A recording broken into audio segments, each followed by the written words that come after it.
began.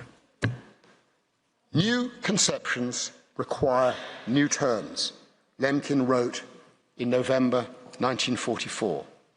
He noted in these pages the evolution of international law having brought about a considerable interest in national groups, as distinguished from states and individuals.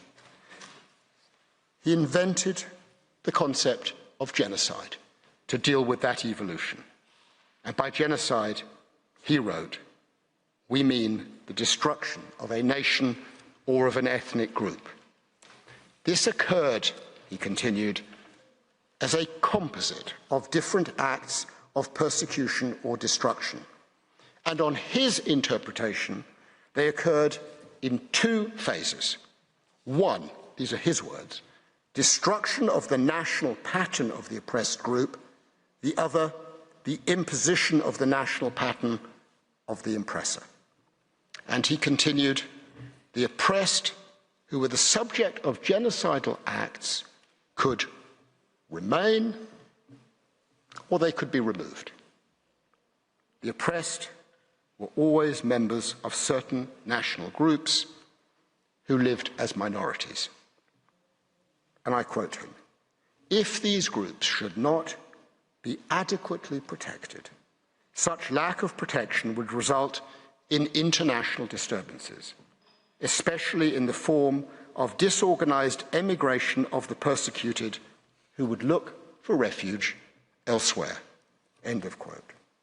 And against this background of what he saw between 1933 and 1945, he proposed, quote, an international multilateral treaty should provide for the introduction of provisions protecting minority groups from oppression because of their nationhood, religion, or race. The 1948 Convention is that international multilateral treaty.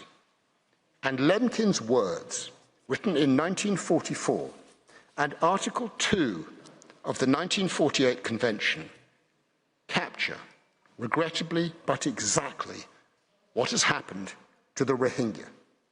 Lemkin's assessment back in the 1940s was the product of a meticulous exercise of research and reflection.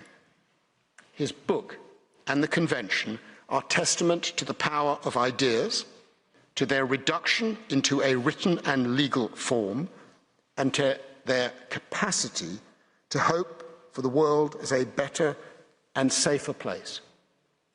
Raphael Lemkin lived through terrible times, just as the Rohingya have. But at no point did he, or his colleague Hirsch Lauterpacht, or so many others like them, choose to curl up in a corner and weep, or conclude that action or international rules were pointless. And the Rohingya have adopted exactly the same approach. And so has the Gambia, whose Attorney General you heard from this morning. That is why the Gambia is here today.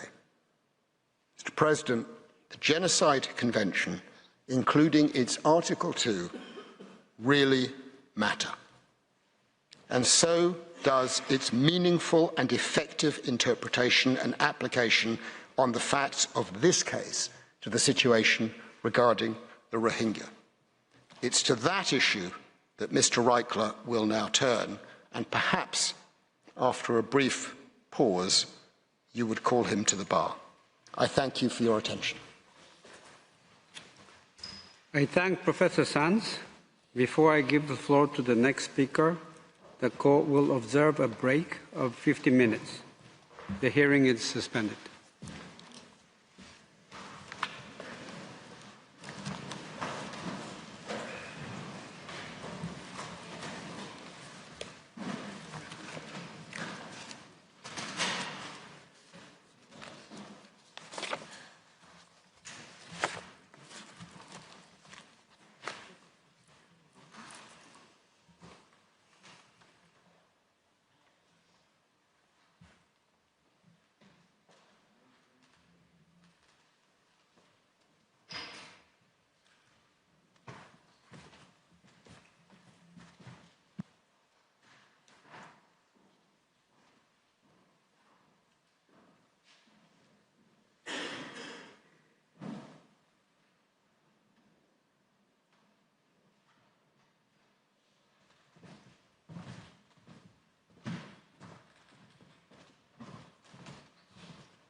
Please be seated.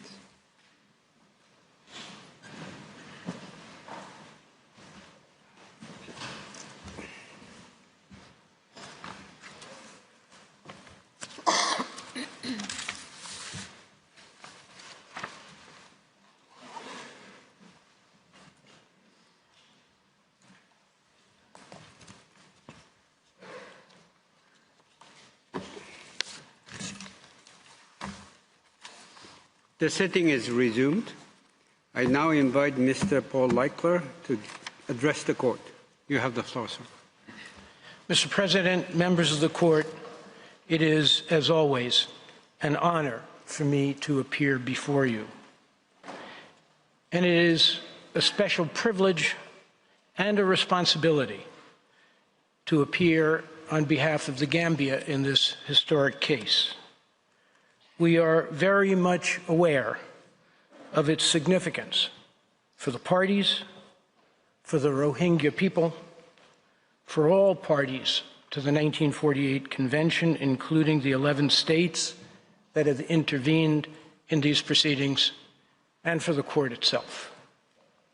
This imposes a particular obligation on counsel to be as careful as possible in dealing with the law and the facts, accurately and objectively, and to be as helpful as possible to the court in your effort to provide the right answers on the important issues that have been raised. These issues include, among others, the legal standards for proving genocide under the Convention, and the nature of the evidence upon which the court may confidently rest its determination of whether those standards have been met.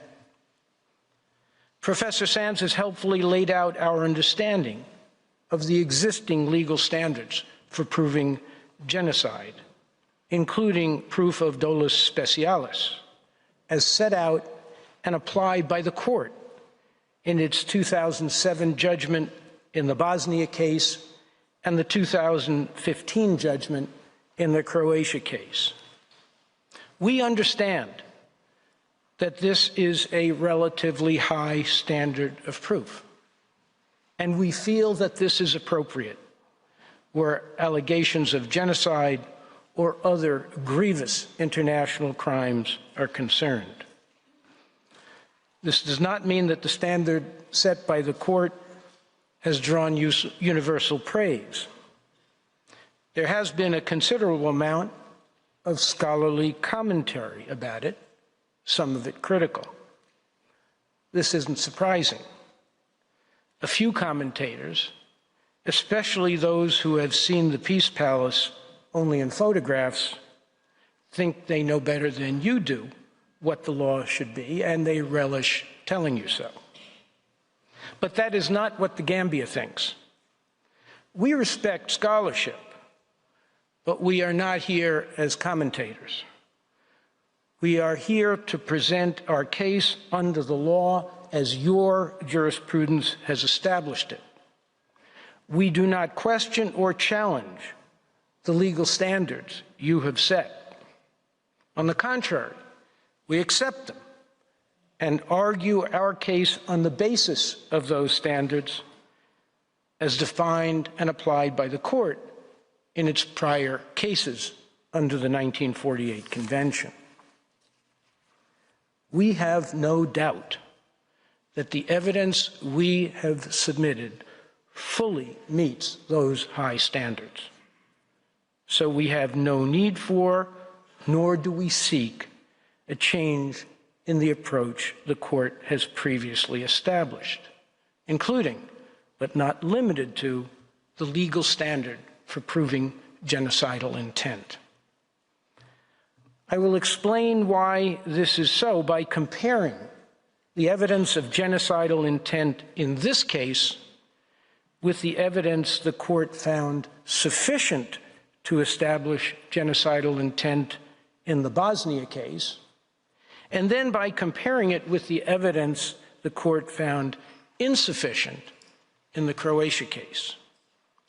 Our central submission is that the evidence of genocide, including genocidal intent, in this case is much stronger and much more pervasive than it was in both of those cases. We say that the only reasonable inference that can be drawn from this evidence is that there was an intent by Myanmar to destroy the Rohingya Muslims as a group in whole or in part. My review of the evidence this morning will necessarily be introductory. The speech is intended as an overview of our case. This afternoon and for the 3 days that follow, you will hear a comprehensive presentation of it and how it satisfies the standards set by the court for proving both the actus reus and the dolus specialis of genocide by Myanmar. My intention now is to provide a roadmap that assists you in fully appreciating our presentation and in understanding how each of our speeches, as it is delivered, builds to the inevitable conclusion that Myanmar is responsible for the commission of genocide against the Rohingya Muslim group. With these opening remarks, I turn to the Bosnia and Croatia cases. As we all know, the Bosnia case is the only one in which the court found that genocide was committed. The court found it at one specific location, Srebrenica.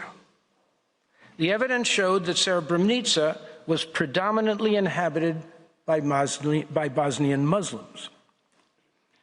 After it was taken over by Bosnian Serb forces, those forces separated approximately 7,000 Muslim men from the general population, removed them to a secluded area, and murdered them. As the court explained, quoting from the ICTY's trial chamber in the Krstić case, the perpetrators, quote, systematically targeted Bosnian Muslim men of military age, regardless of whether they were civilians or soldiers. Women, children, and the elderly were spared from death. They were forcibly displaced to other parts of Bosnia. Citing the appeal chamber in the Krstić case, the court found that the killing of such a large number of men, 1/5 of the overall Srebrenica community, quote, would inevitably result in the physical disappearance of the Bosnian Muslim population of Srebrenica. The court concluded on the basis of these facts that the actus reus of genocide under Article 2A and B of the Convention had taken place. The court found, further, that upon capturing Srebrenica and segregating the male population, quote, the Bosnian Serbs devised and implemented a plan to execute as many as possible of the military-aged Bosnian Muslim men in the enclave, and that this was sufficient to satisfy the dolus specialis requirement. The existence of this plan, which was not spelled out in any document, was considered proven by a number of factors identified by the court, namely, the number and nature of the forces involved, the standardized coded language used by the units in communicating information about the killings, the scale of the executions, and the commonality of the killing methods applied.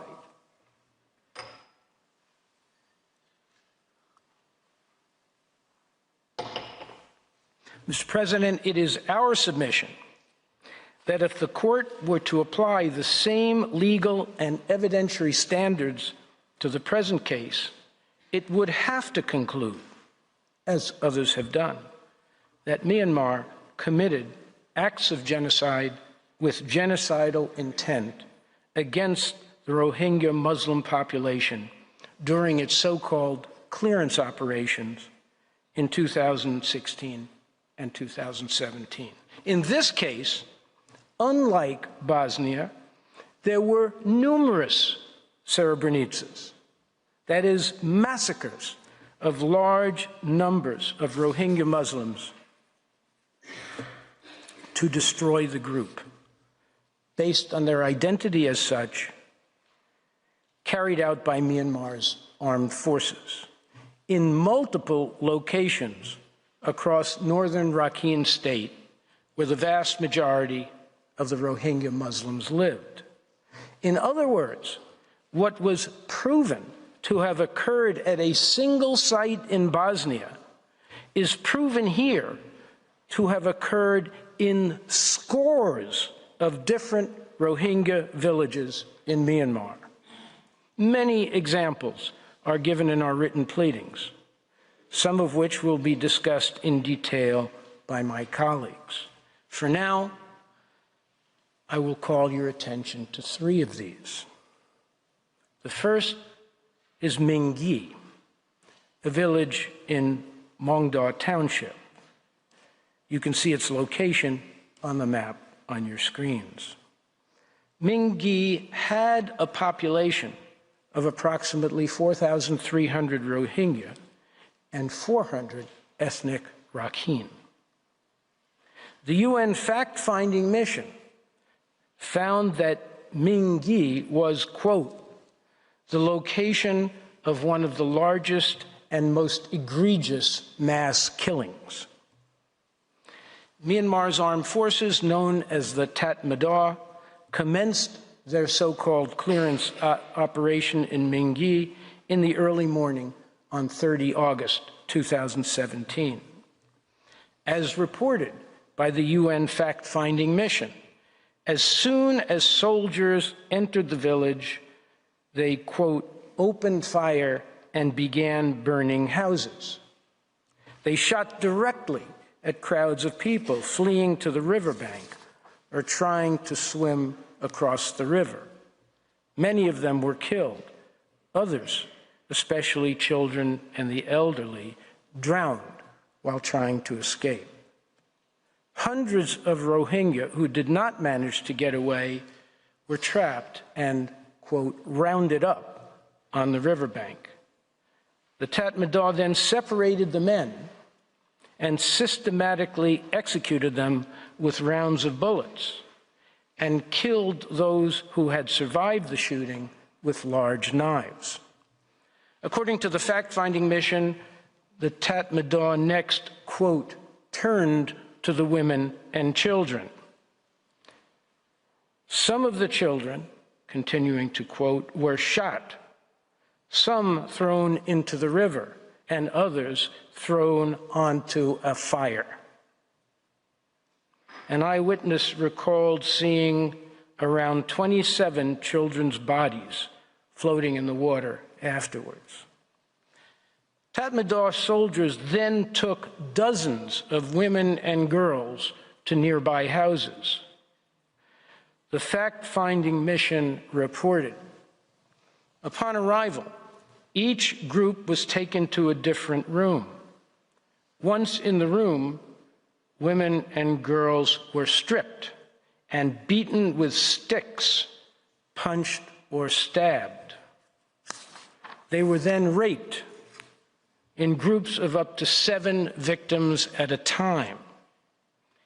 Many of the women and girls had infants and children with them who were killed or severely injured, while their mothers were raped.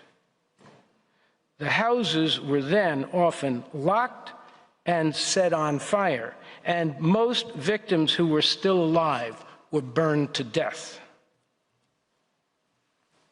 Mr. President, this went far beyond the horrors inflicted during the Srebrenica massacre, where women, infants, children, and the elderly were not attacked.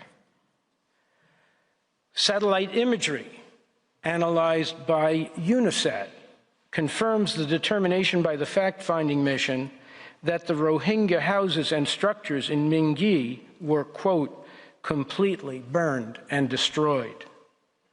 By contrast, the part of Mingi inhabited by ethnic Rakhine, a predominantly Buddhist ethnic group favored by Myanmar's military regime, quote, remains intact.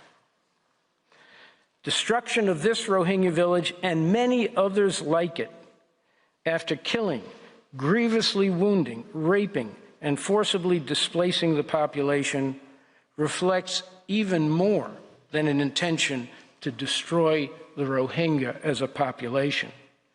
It demonstrates an obsession with erasing them and their homes permanently from historical memory. The second example is Chadpin, the village in Refuting township, shown on your screen now.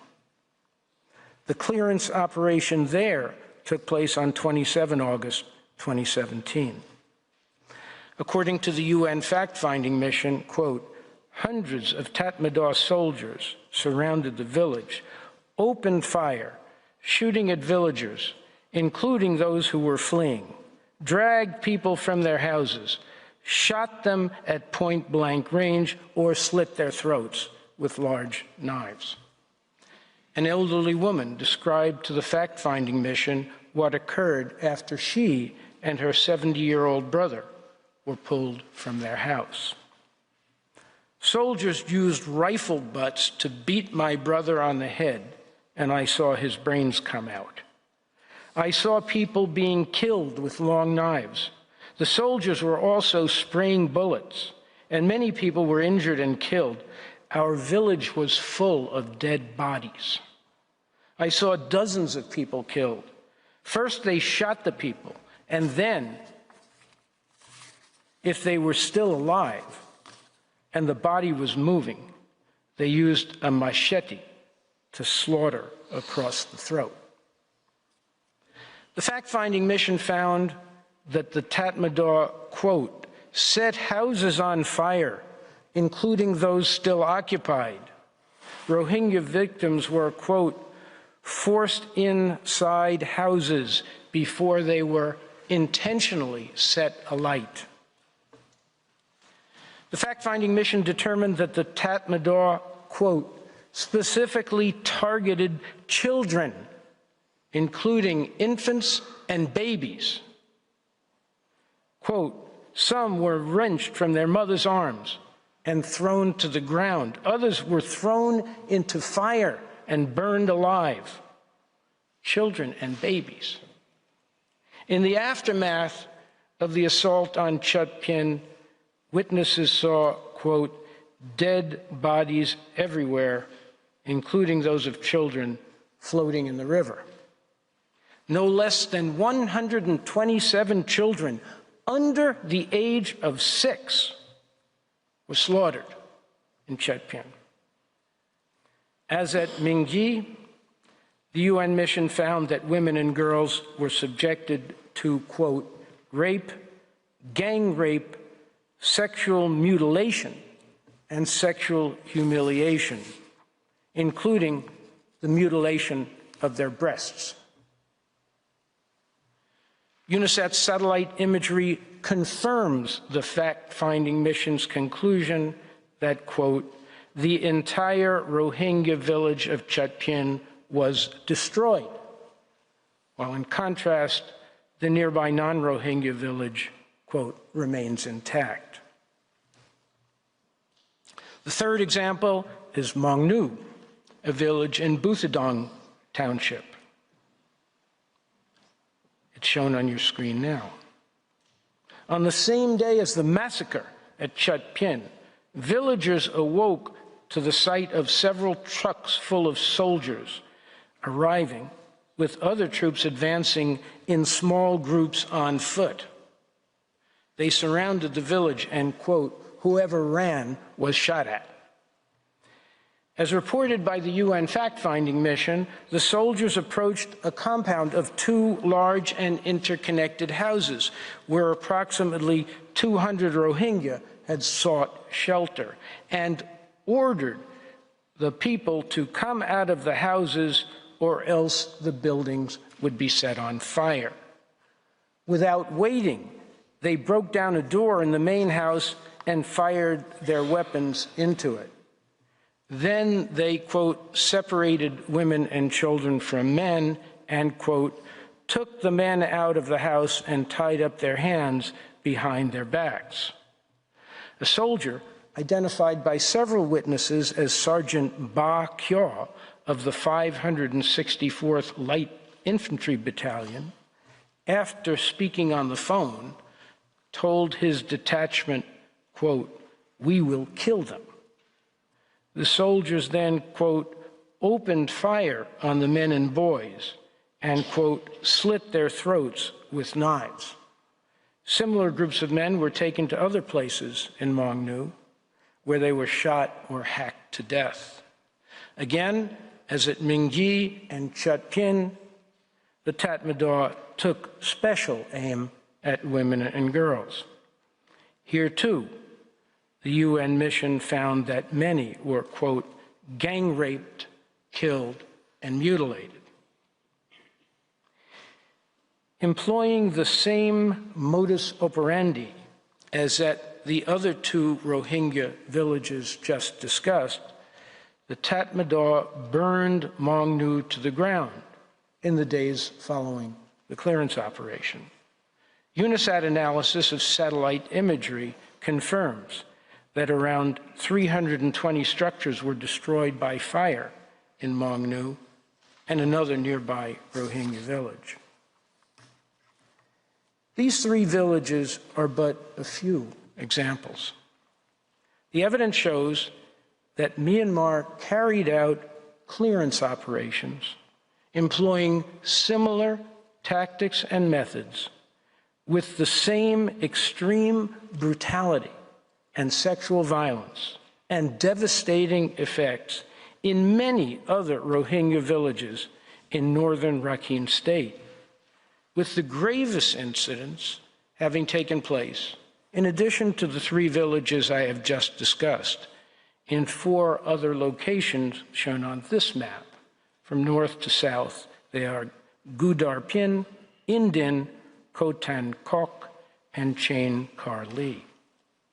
In total, the UN fact-finding mission reported that very similar mass atrocities against unarmed and defenseless Rohingya civilians were perpetrated by the Tatmadaw during these clearance operations in at least 54 separate locations.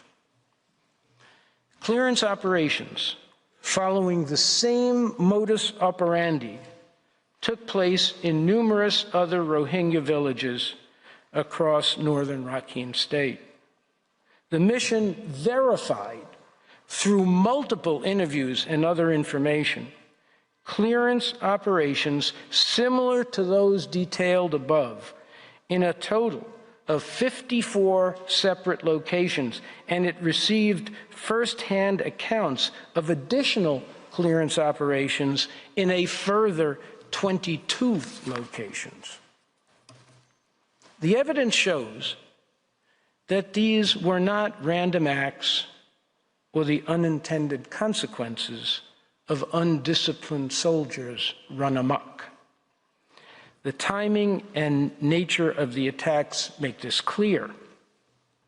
The Myanmar military units were not a group of Serb irregulars who suddenly formed an intention to destroy the Bosnian Muslims who had fallen into their hands after taking Srebrenica.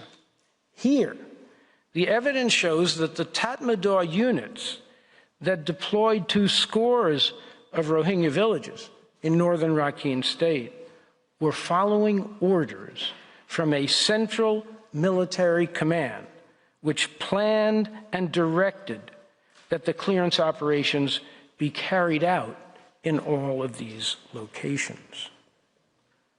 As at Srebrenica, the genocidal intent of that plan is clearly identifiable from the particular circumstances of its execution.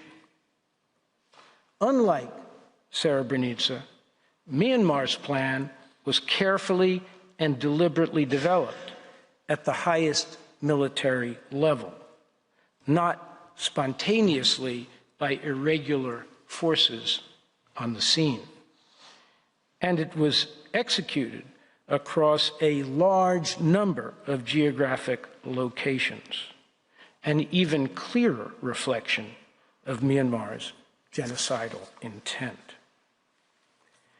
There is no doubt that Myanmar's soldiers were acting pursuant to orders emanating from the top of its military hierarchy.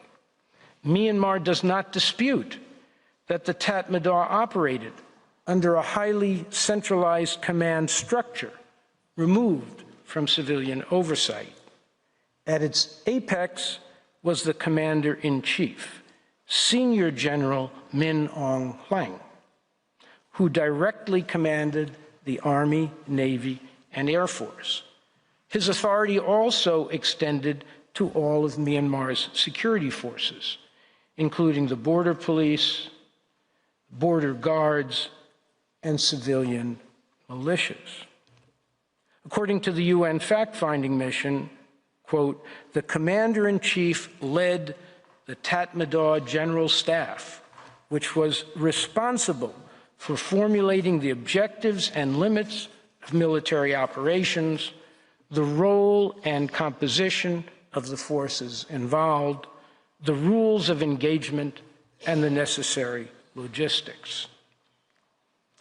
In Myanmar's armed forces, as in the militaries of other states, subordinate officers and units operate pursuant to direct orders from their superiors, deviation from which risks immediate sanction. As Senior General Hlaing himself emphasized, quote, discipline and obedience are the backbone of the Tatmadaw, and each and every serviceman must strictly follow rules and regulations, orders and instructions.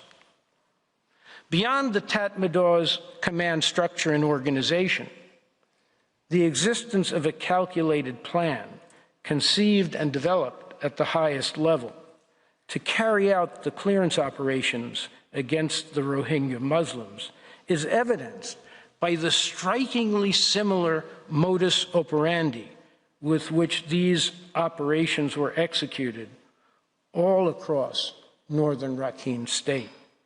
In dozens of locations, the UN fact-finding mission observed a remarkable similarity in the timing of operations, the sequence of events, the types of weapons used, the assistance received from other security forces or ethnic Rakhine, the coordination and division of roles between perpetrators, the types of violations, and the manner in which they were committed.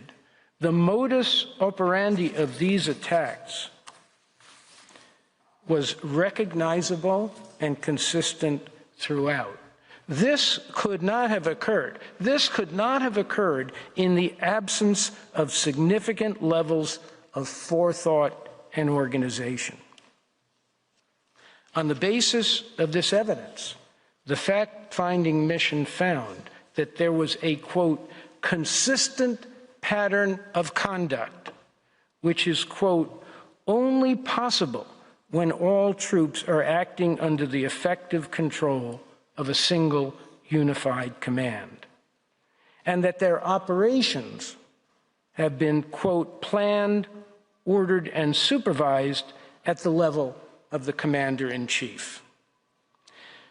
This is another aspect of our case that makes it much stronger than the Bosnia case. In that case, the court did not find a pattern of conduct from which an intent to commit genocide against a specific group could be inferred. The particular circumstances of the massacre at Srebrenica, which the court did deem sufficient to constitute genocide, were not found to have occurred at other locations in Bosnia. This gives rise to a situation here that was not present in Bosnia, whether in addition to the particular circumstances of the massacres at numerous Rohingya villages, an intent to destroy the Rohingya as a group can also be reasonably inferred from what the fact-finding mission called Myanmar's, quote, consistent pattern of conduct in at least 54 different locations. In addressing this issue, as Professor Sands recalled for you, the fact-finding mission identified 7 factors drawn from the court's jurisprudence and that of other international tribunals, which it regarded as indicators of genocidal intent. And it considered whether these factors were present in Myanmar's clearance operations against the Rohingya. It then found, based on its comprehensive investigation and voluminous evidence, that every one of these 7 boxes could be checked.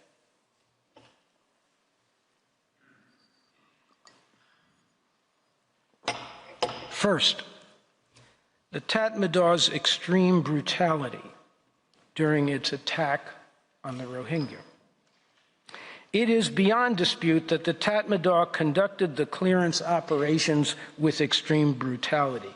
They killed, maimed, and tortured members of the Rohingya group indiscriminately in a manner that inflicted maximum harm. The atrocities encompassed, among others, large-scale burning of victims alive, often by confining them in homes that were then set ablaze, mutilation with knives, soaking victims in petrol and setting them on fire, and the stabbing, cutting, or fatal beating of infants and young children in the presence of their parents. As regards boys and men, their Srebrenica-style separation and execution was a common feature. Second, the organized nature of the Tatmadaws' destruction. As already noted, the evidence establishes incontrovertibly that the clearance operations were carried out in a highly organized manner, pursuant to a coordinated military plan developed by the Tatmadaws' High Command and approved by the Commander-in-Chief. The clearance operations were thus preceded by careful pre-planning and preparation, and then executed according to plan by similar means across scores of Rohingya villages in northern Rakhine State. Third, the enormity and nature of the sexual violence perpetrated against women and girls during the clearance operation.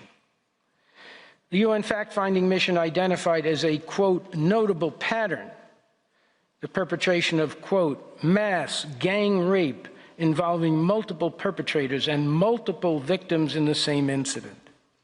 Victims included children and pregnant women, and the Tatmadaw committed these atrocities with unspeakable depravity, often subjecting the victims to torture and mutilation before killing them.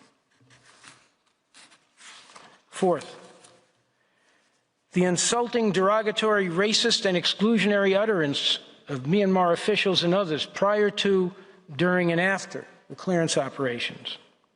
Myanmar has steadily propagated over decades a racist message that the Rohingya are an impure and subhuman race that originated elsewhere, came to the country illegally, and reproduced so rapidly like animals that they threatened to supplant the pure-blooded national races favored by the government. Myanmar's dehumanizing anti-Rohingya hate speech reached a crescendo during the clearance operations in August and September 2017, when Senior General Hwang, the Commander-in-Chief, spoke of the threat to Myanmar's other races posed by the Rohingyas' mere existence, and gave his assurances that the Tatmadaw would soon be solving the long-standing, quote, Bengali problem, which was until then a, quote, unfinished job. Similar derogatory and threatening racist messages about the Rohingya were disseminated on Facebook, which had widespread reach in Myanmar. The UN's Independent International Mechanism for Myanmar, IIMM, which succeeded the fact-finding mission and supplemented its work, determined that at least 43 Facebook pages were connected to the military and used by the Tatmadaw at the time of the clearance operations, quote, to increase animosity toward the group. Imbued with these messages, Tatmadaw soldiers showed no restraint in their efforts to complete what their commander-in-chief told them was an unfinished job. As one Tatmadaw officer declared, quote, if they're Bengali, they'll be killed. Others, also taking the cue from the commander-in-chief, declared that the hour had come to, quote, kill all the Bengalis and destroy their race so that, quote, none of them should be left alive. Fifth, the existence of discriminatory laws and policies. For years prior to the clearance operations, Myanmar adopted and enforced racist laws and policies that specifically targeted the Rohingya, stigmatized and isolated them, characterized them as mortal enemies of the Buddhist peoples of Rakhine State, and incited violence against them. These official measures included deprivation of nationality and citizenship, restrictions on marriage and childbirth, prohibitions on movement and employment, and confinement in internment camps and ghettos. The UN fact-finding mission found that these openly racist laws and policies, quote, adversely impacted every aspect of their life, including their access to food, livelihood, health, and education. Sixth, the government's tolerance for public rhetoric of hatred and contempt for the Rohingya. Myanmar's senior military and civilian leaders not only tolerated, but actively disseminated vicious hate speech, turning the Rohingya into objects to be feared and despised by other ethnic and religious groups, and inciting those groups to rise up against them. The chief actor was Senior General Hwang himself, who incited Myanmar's Buddhist races against the Rohingya by openly declaring that absolutely our country has no Rohingya race, and warning that, quote, the Bengali population had exploded to the point that it would, quote, swallow them up. And seventh, the state's failure to investigate and prosecute gross violations of international human rights law and serious violations of international humanitarian law, both as they were occurring and after they occurred.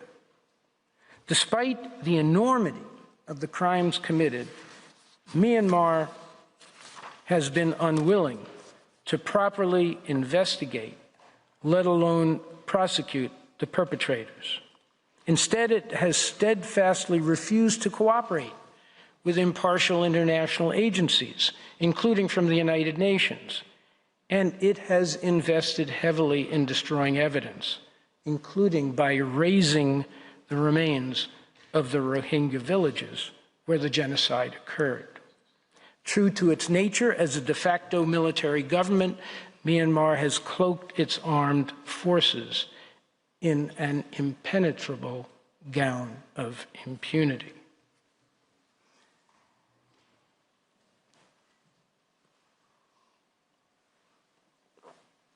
After reviewing the evidence of Myanmar's conduct under these 7 headings, the UN fact-finding mission concluded in 2019, every one of these indicators is linked to the acts or omissions of Myanmar state organs, including the military, other security forces, ministries, legislative bodies, the UEHRD, and other civilian institutions.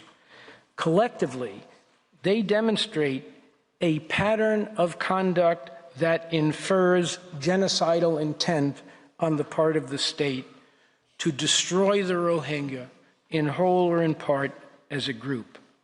For reasons explained in its 2018 report, there is no reasonable conclusion to draw other than the inference of genocidal intent from the state's pattern of conduct. In sum, the evidence of genocide, including genocidal intent, is not only much stronger and much more pervasive in Myanmar than it was in Bosnia, but it was determined by the fact-finding mission to permit no reasonable conclusion other than genocide. Instead of a single Srebrenica, there were multiple villages where similar massacres of Rohingya Muslims took place. Instead of a renegade Serb militia whose action the court was unable to attribute to a state, in Myanmar it was the state itself, through its armed forces, which perpetrated these atrocities. Instead of an impromptu intent formed immediately prior to the genocidal acts, in Myanmar there was a plan prepared well in advance of the clearance operations at the highest level of the armed forces and dutifully executed by subordinate officers and enlisted personnel throughout northern Rakhine State, employing the very same modus operandi. In Myanmar, in contrast to Bosnia, genocide, including genocidal intent, is proven not only by particular circumstances in particular locations, but also by a pattern of conduct demonstrating the existence of a plan, the intent of which it can only reasonably be inferred from its nature and the manner of its execution was to destroy the Rohingya as a group. Mr. President, the evidence before you also distinguishes the present case from the Croatia case. In Croatia, the court found neither particular circumstances, nothing equivalent to the massacre at Srebrenica, for example, nor a pattern of conduct from which genocidal intent was the only reasonable inference to be drawn. The case is nevertheless helpful to us here for several reasons. First, the court found that the actions of the respondent state constituted a pattern of conduct, evidenced by what it called, quote, similarities in terms of the modus operandi used between some of the attacks confirmed to have taken place, end of quote.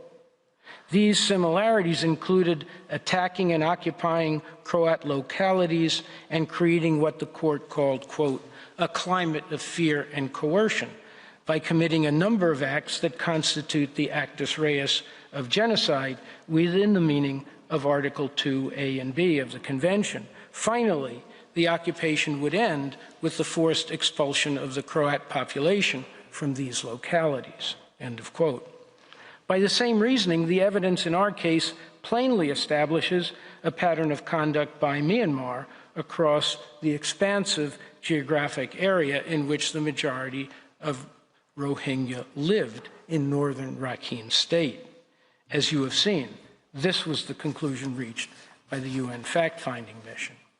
Second, to determine whether genocidal intent could be reasonably inferred from the respondent state's pattern of conduct, the court considered factors that largely overlap those employed by the UN fact-finding mission in our case, and which the mission concluded were indisputably present in our case.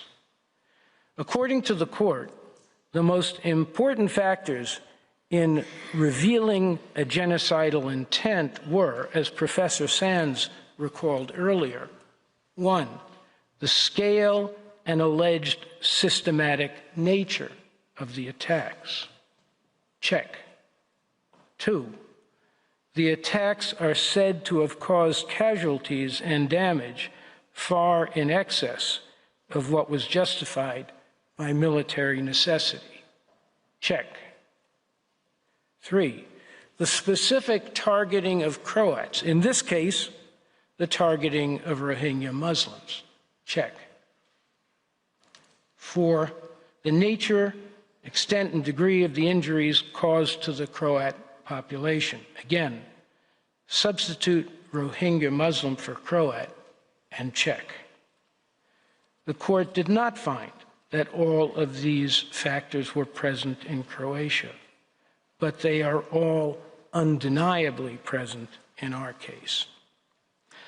Third, and this is the feature that most distinguishes Croatia from our case, the court found that Serbia's policy was to establish an ethnically homogeneous Serb state, following the forced displacement of Croats from the parts of Croatia that Serbia hoped to annex, or at least control. The court found it determinative that this intention, quote, namely the forced displacement of the Croats, did not entail their physical destruction. It was not a question of systematically destroying that population, but of forcing it to leave the areas controlled by these armed forces. In other words, for the court, Croatia v. Serbia was a case of ethnic cleansing, but not genocide. To be sure, the one does not necessarily exclude the other. In the Bosnia case, the court explained that, quote, acts of ethnic cleansing may occur in parallel to acts prohibited by Article 2 of the Convention, and may be significant as indicative of a specific intent, dolus specialis, inspiring those acts. However, in the Croatia case, the court did not consider that Serbia's ethnic cleansing of Croats was indicative of an intent to destroy them as a group. Its findings were to the contrary. It concluded that, quote, Croatia has not established that the only reasonable inference that can be drawn from the pattern of conduct it relied on was the intent to destroy, in whole or in part, the Croat group. This further distinguishes the Croatia case from our case. Myanmar's pattern of conduct, in contrast to that of Serbia, does not permit the court to reasonably infer that its intent was to forcibly displace or ethnically cleanse the Rohingya Muslim group. Myanmar itself does not claim that this was its intent, or that such an intent can be reasonably inferred from its conduct. In fact, Myanmar has consistently denied this. To be sure, Myanmar's clearance operations caused massive forced displacement, in addition to killing, maiming, and raping of the Rohingyas. As the court explained in Croatia, the existence of genocidal intent in such circumstances depends on whether, quote, the forced displacement was carried out in circumstances calculated to result in the total or partial destruction of the group. The evidence in our case shows plainly that it was, as the fact-finding mission concluded.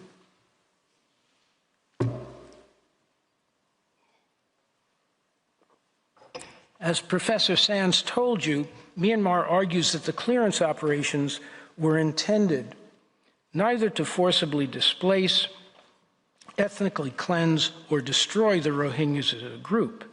Its only defense of this conduct is to claim that its actions were intended to combat terrorism, specifically to counter the activities of the Arakan Rohingya Salvation Army, referred to by the acronym ARSA throughout the pleadings. The clearance operations were exercised in counterterrorism against ARSA, says Myanmar, not efforts to destroy the Rohingya as a group. This is, frankly, a hopeless argument that is entirely unsupported by the evidence. But in the circumstances, it appears to be the best defense that Myanmar can gin up. And we will give it due attention over the course of our presentation this week, including with a speech on Wednesday devoted entirely to this issue.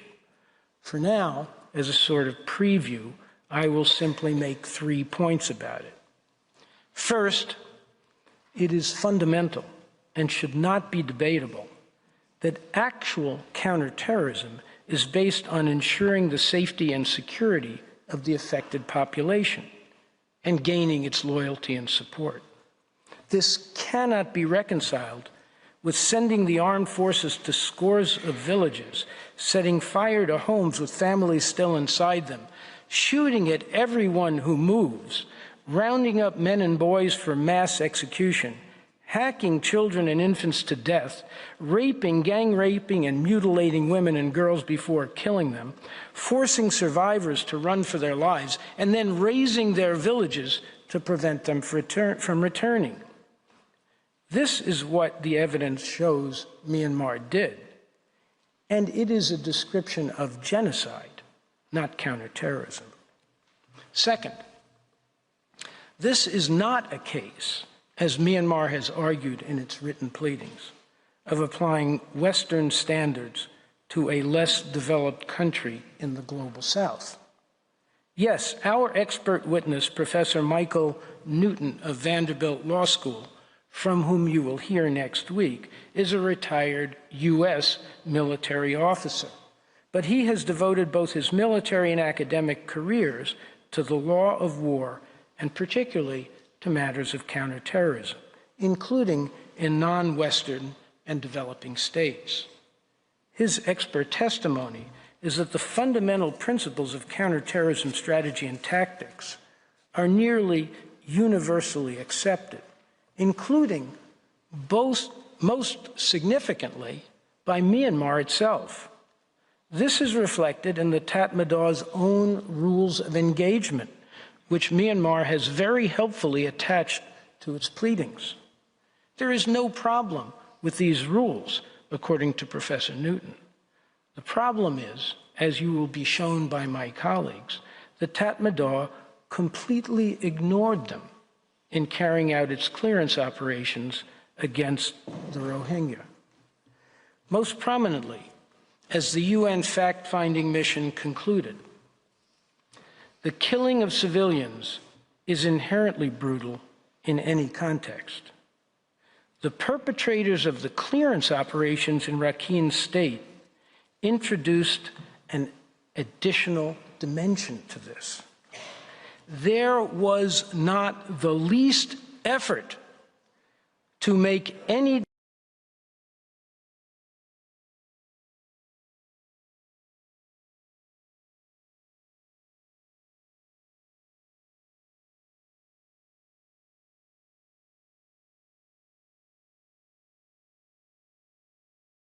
spared. Mothers, infants, pregnant women, the old and infirm, all fell victim to the ruthless campaign. The targeting of women and girls for rape, gang rape, and other forms of sexual violence, as well as the targeting of and impact on children in general, has been shocking. The brutality with which the underlying acts were carried out provides further support for a conclusion that they were committed with genocidal intent. My third point is that the clearance operations were by several orders of magnitude far out of proportion to what was needed to defend against arson. This is how the UN's independent investigative mission for Myanmar described ARSA's capacity in August 2017, when Myanmar launched its clearance operations. Based on photographs and videos released by the Myanmar military, publicly circulated footage, witness testimonies, and official statements, the mechanism found that by August 2017, ARSA likely possessed a modest arsenal of 40 to 70 firearms of mixed types and calibers. Most ARSA members primarily used bladed weapons, sticks, and a limited number of artisanal firearms.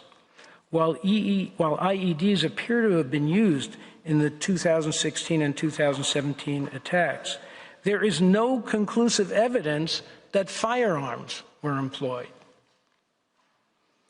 It is not surprising that Myanmar would attempt to transform ARSA, armed mainly with knives and sticks, into a major fighting force and national security threat. To be sure, we do not suggest that Myanmar should have ignored ARSA. As a sovereign state, it had the right to defend itself against such an outfit, even if it was as poorly equipped as the evidence shows. However, history teaches us that when genocide occurs, it is almost always under cover of armed conflict. In this regard, it would be wise to recall the words of Judge Cansado Trindade in the Croatia case, partially quoted by Professor Sands. One cannot characterize a situation as one of armed conflict so as to discard genocide. The two do not exclude each other. In this connection, it has been pertinently warned that perpetrators of genocide will almost always allege that they were in an armed conflict and that their actions were taken pursuant to an ongoing military conflict. Yet, genocide may be a means for achieving military objectives just as readily as military conflict may be a means for instigating a genocidal plan.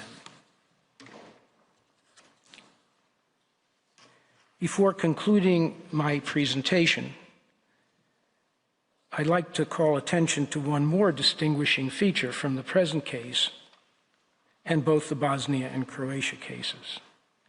In the prior cases, the court had the benefit of findings of fact by another international judicial body, namely the ICTY. To be sure, the court did not rely on those findings exclusively.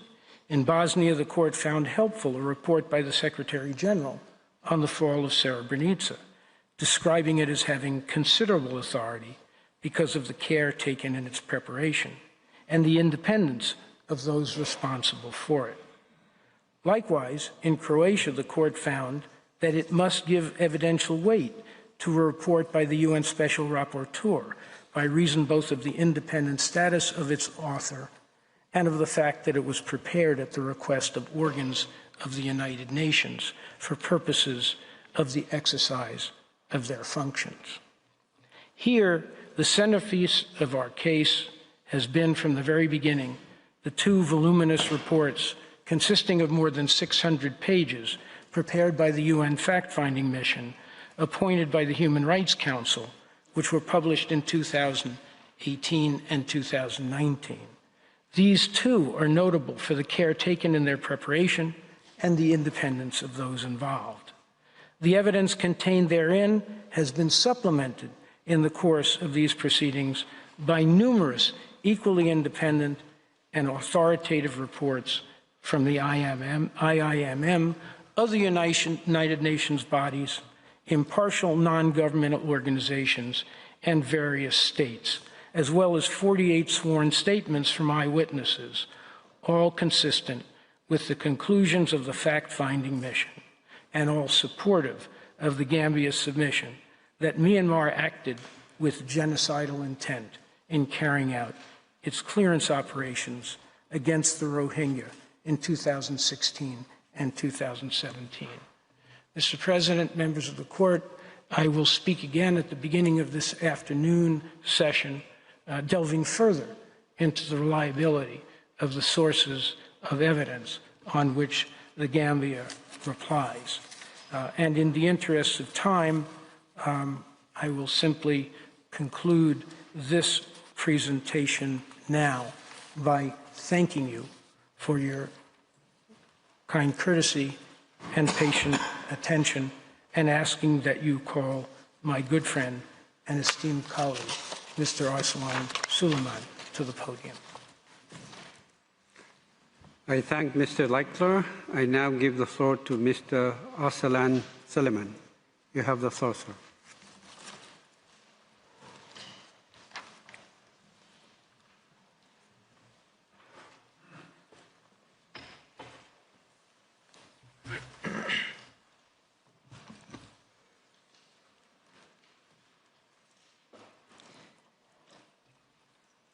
Mr. President, members of the court, it is an honor to appear before you again and to represent the Gambia in this significant case.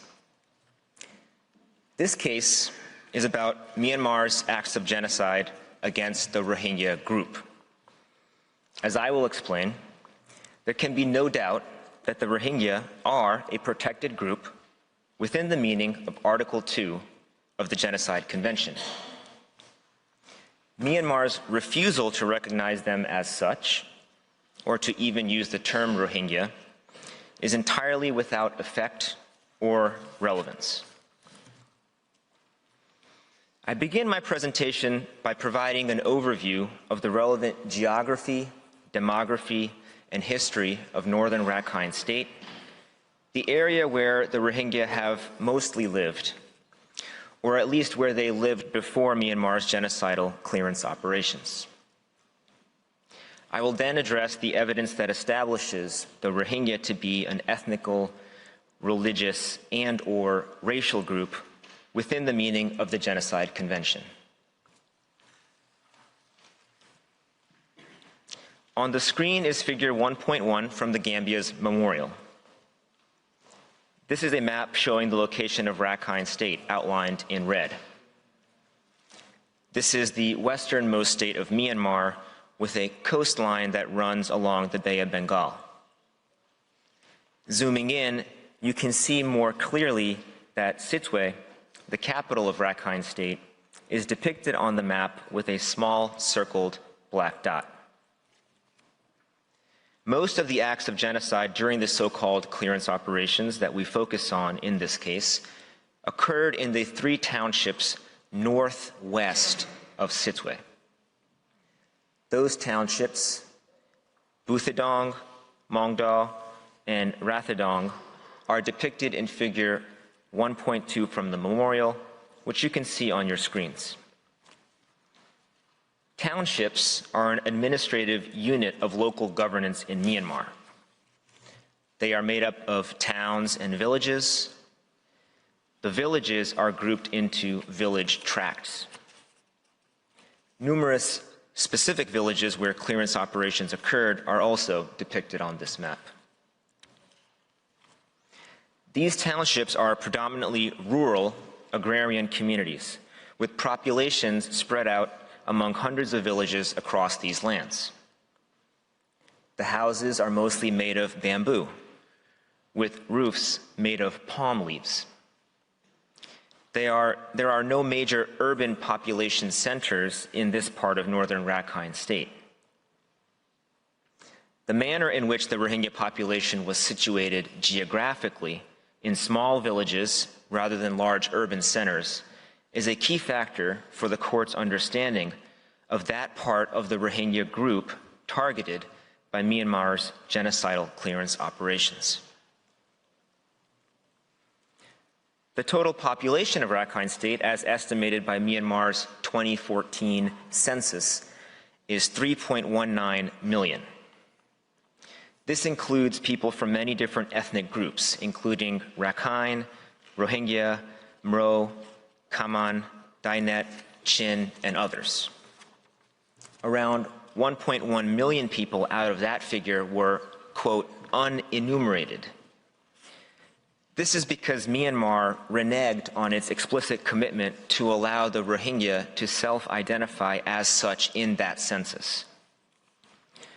Those wishing to self-identify as Rohingya were not allowed to formally participate, but the 3.19 million figure includes that estimated unenumerated population. The population of Rohingya in all of Rakhine State, including in the state capital Sittwe, was estimated to be around 1.1 to 1.4 million pre-clearance operations. The largest Rohingya population centers were in the principal towns in Mongnu, Buthidong, and Rathidong townships. But in many of the villages, the populations were around a few hundred people. Over 700,000 Rohingya fled the clearance operations in 2017 and took refuge in Bangladesh. In terms of the Rohingya population, specifically in each of Buthidong, Mongnu, and Rathidong townships, those numbers are less certain. Before the clearance operations, the Rohingya made up around 80 to 90% of the population of these three townships, with Rakhine making up most of the rest of the population. According to data from Myanmar's 2014 census, Buthidong Township had a population of around 206,000 people, Mongnu some 112,000 people, and Rathidong around 140,000 people. It is unclear to what extent, if any at all, these figures include the unenumerated population. Mr. President, members of the court, for centuries, the Rohingya have called Rakhine State, or Arakan, their home.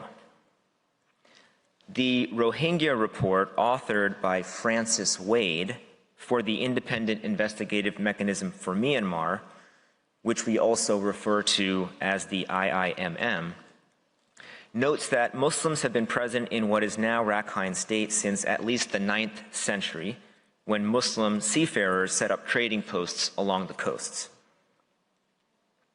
There is additional compelling evidence that the Rohingya have lived in present-day Rakhine State for centuries and have called themselves Rohingya.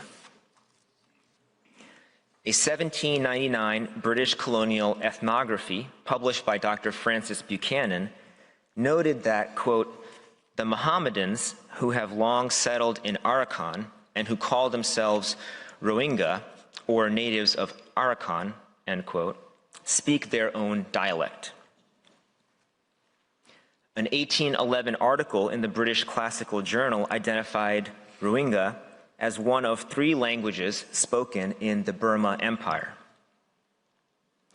The collection of languages published in 1815 by German professor J.S. Vader included an entry for Rohingya, noting the existence of the Rohingya ethnic group and its distinct language.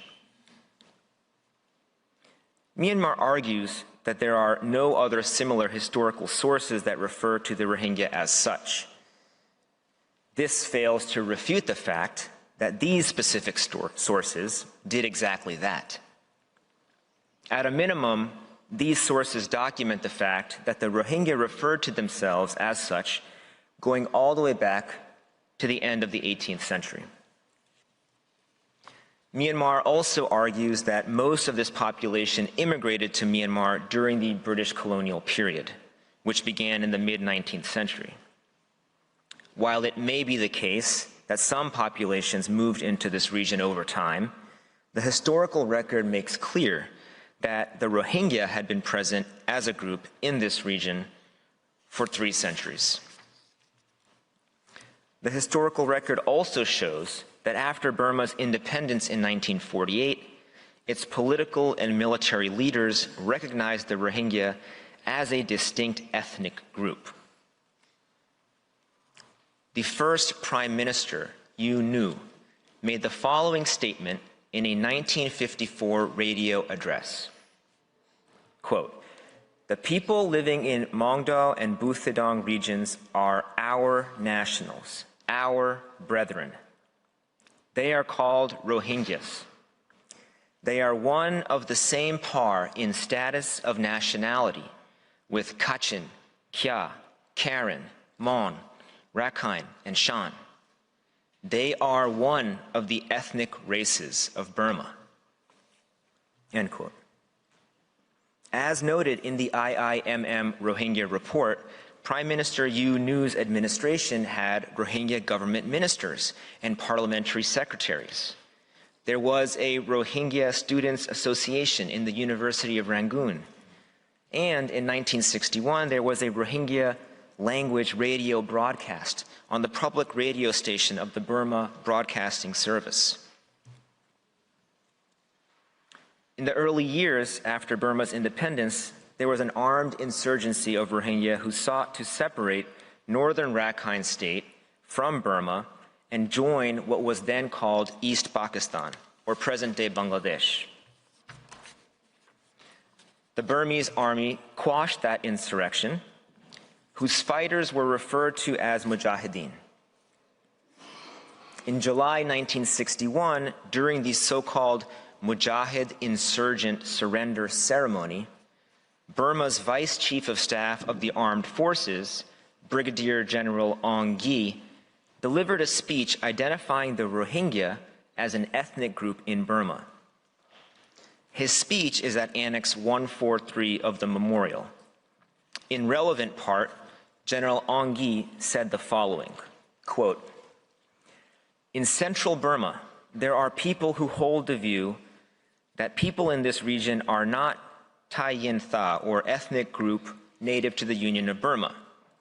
These are false views. I want to openly and publicly tell you this. We consider the Rohingya people of Mayu district an ethnic minority integral to the Union of Burma. Let me be very precise about this. Those of you here ought to view yourselves as an ethnic minority of Burma. Only then will peace prevail in this region and in this country of ours." End quote. He went on to recognize the legitimate grievances of the Rohingya that had led to the insurgent movement in the first place, and declared that the persecution of the past was ending. Quote, "They said the Mujahideen rebellion broke out because of religious persecution. They said there was economic persecution. They said there was racial persecution. Yes, they are correct, as these rationales and explanations were true to a certain degree before. But that was the past. There is no more racial persecution, for we have emphatically and categorically recognized Rohingyas as an ethnic minority, making efforts for the progress and development of the Rohingya ethnic minority." End quote. Myanmar quotes from his speech in its rejoinder, using its own translation, to argue that General Aung Gyi referred to the Rohingya as the same ethnic group as existed across the border in present-day Bangladesh, and not as a distinct ethnic group in Myanmar. I will address the argument about the distinctiveness of the group shortly, but what is important is that Myanmar concedes that General Aung Gyi used the term Rohingya to refer to the Muslim majority population of present-day northern Rakhine State. Unfortunately, the commitment to recognition and inclusion and an end to persecution referred to in these speeches, the very same demands that the Rohingya have to this very day, did not hold true. Those who sought to exclude the Rohingya from the country soon regained power. In 1962, a military coup ousted the civilian government, and there began a long process of systematic persecution and discrimination against and exclusion of the Rohingya, extending and enlarging over the next several decades. This eventually culminated in the genocidal clearance operations of 2016 to 2018.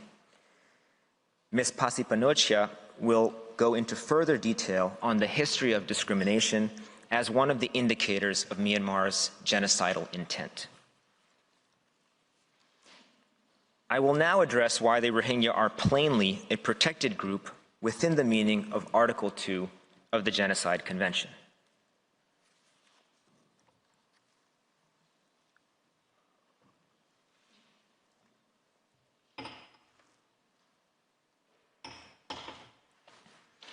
Article 2 defines genocide as any of the acts listed therein that are, quote, committed with the intent to destroy in whole or in part a national, ethnical, racial, or religious group as such. As articulated in Bosnia v. Serbia, the court has defined a group for purposes of the Genocide Convention as, quote, a collection of people who have a particular group identity, end quote, that is defined by, quote, positive characteristics, national, ethnical, racial, or religious, end quote, which can be identified through a, quote, combined subjective-objective approach, end quote. The key objective factors include distinguishing well-established or immutable characteristics, such as language, religion, citizenship, or hereditary physical characteristics.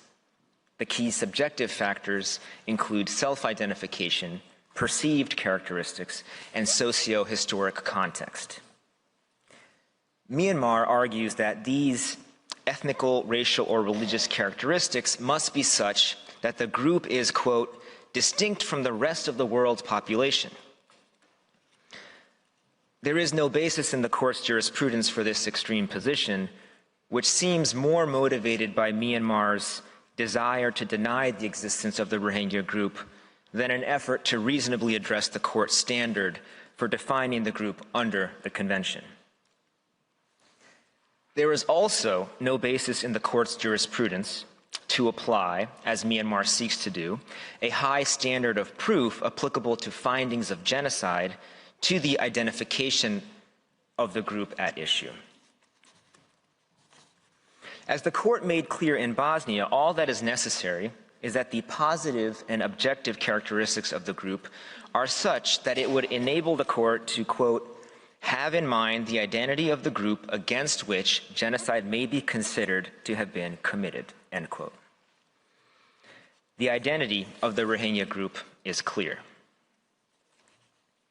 First, the Rohingya are rightly considered as an ethnical group given their language, culture, self-identification, and their identification as such by Myanmar and the United Nations. Clear evidence indicates that the Rohingya group speaks a common language, namely the Rohingya language.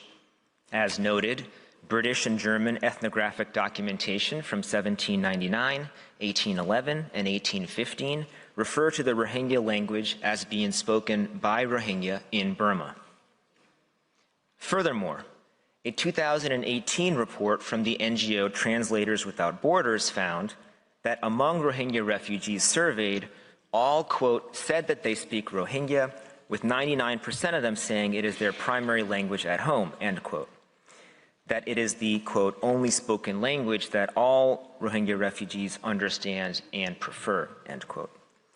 Myanmar has not challenged this evidence. Rather, Myanmar argues that the Gambia has not established that the Rohingya speak a language not shared by others in the Chittagong division in Bangladesh. That is not something that the Gambia is required to prove. The fact that the Rohingya share this specific language is a positive characteristic that helps to establish their identity as an ethnical group. As the Gambia noted in the memorial, the Rohingya language is related to the Chittagonian dialect of Bangla and considered by anthropologist Dr. Pras Freeman to be a different dialect, one that the Rohingya view as central to their ethnic identity. Even Myanmar has noted the Rohingya's shared language in defining the group for purposes of its first report on implementation of the court's order on provisional measures. In that document, Myanmar noted that members of the group, quote, speak an Indo-European tongue, which is a variant of or is closely related to the Chittagonian dialect, end quote. The Rohingya also share a common culture. As discussed in the memorial, the Rohingya's shared culture includes communal organization around a mosque or group of mosques, an emphasis on family and community, and their own music, art, poetry, and foods. Myanmar again argues that these cultural characteristics may also be common to communities in Bangladesh, but that does not rebut the fact that these shared cultural characteristics allow for the identification of the Rohingya as an ethnical group in Myanmar. The subjective factor of self-identification is also highly relevant to the characterization of the Rohingya as an ethnical group. As noted, ethnographical reports from the 18th and 19th centuries document their historic self-identification as Rohingya.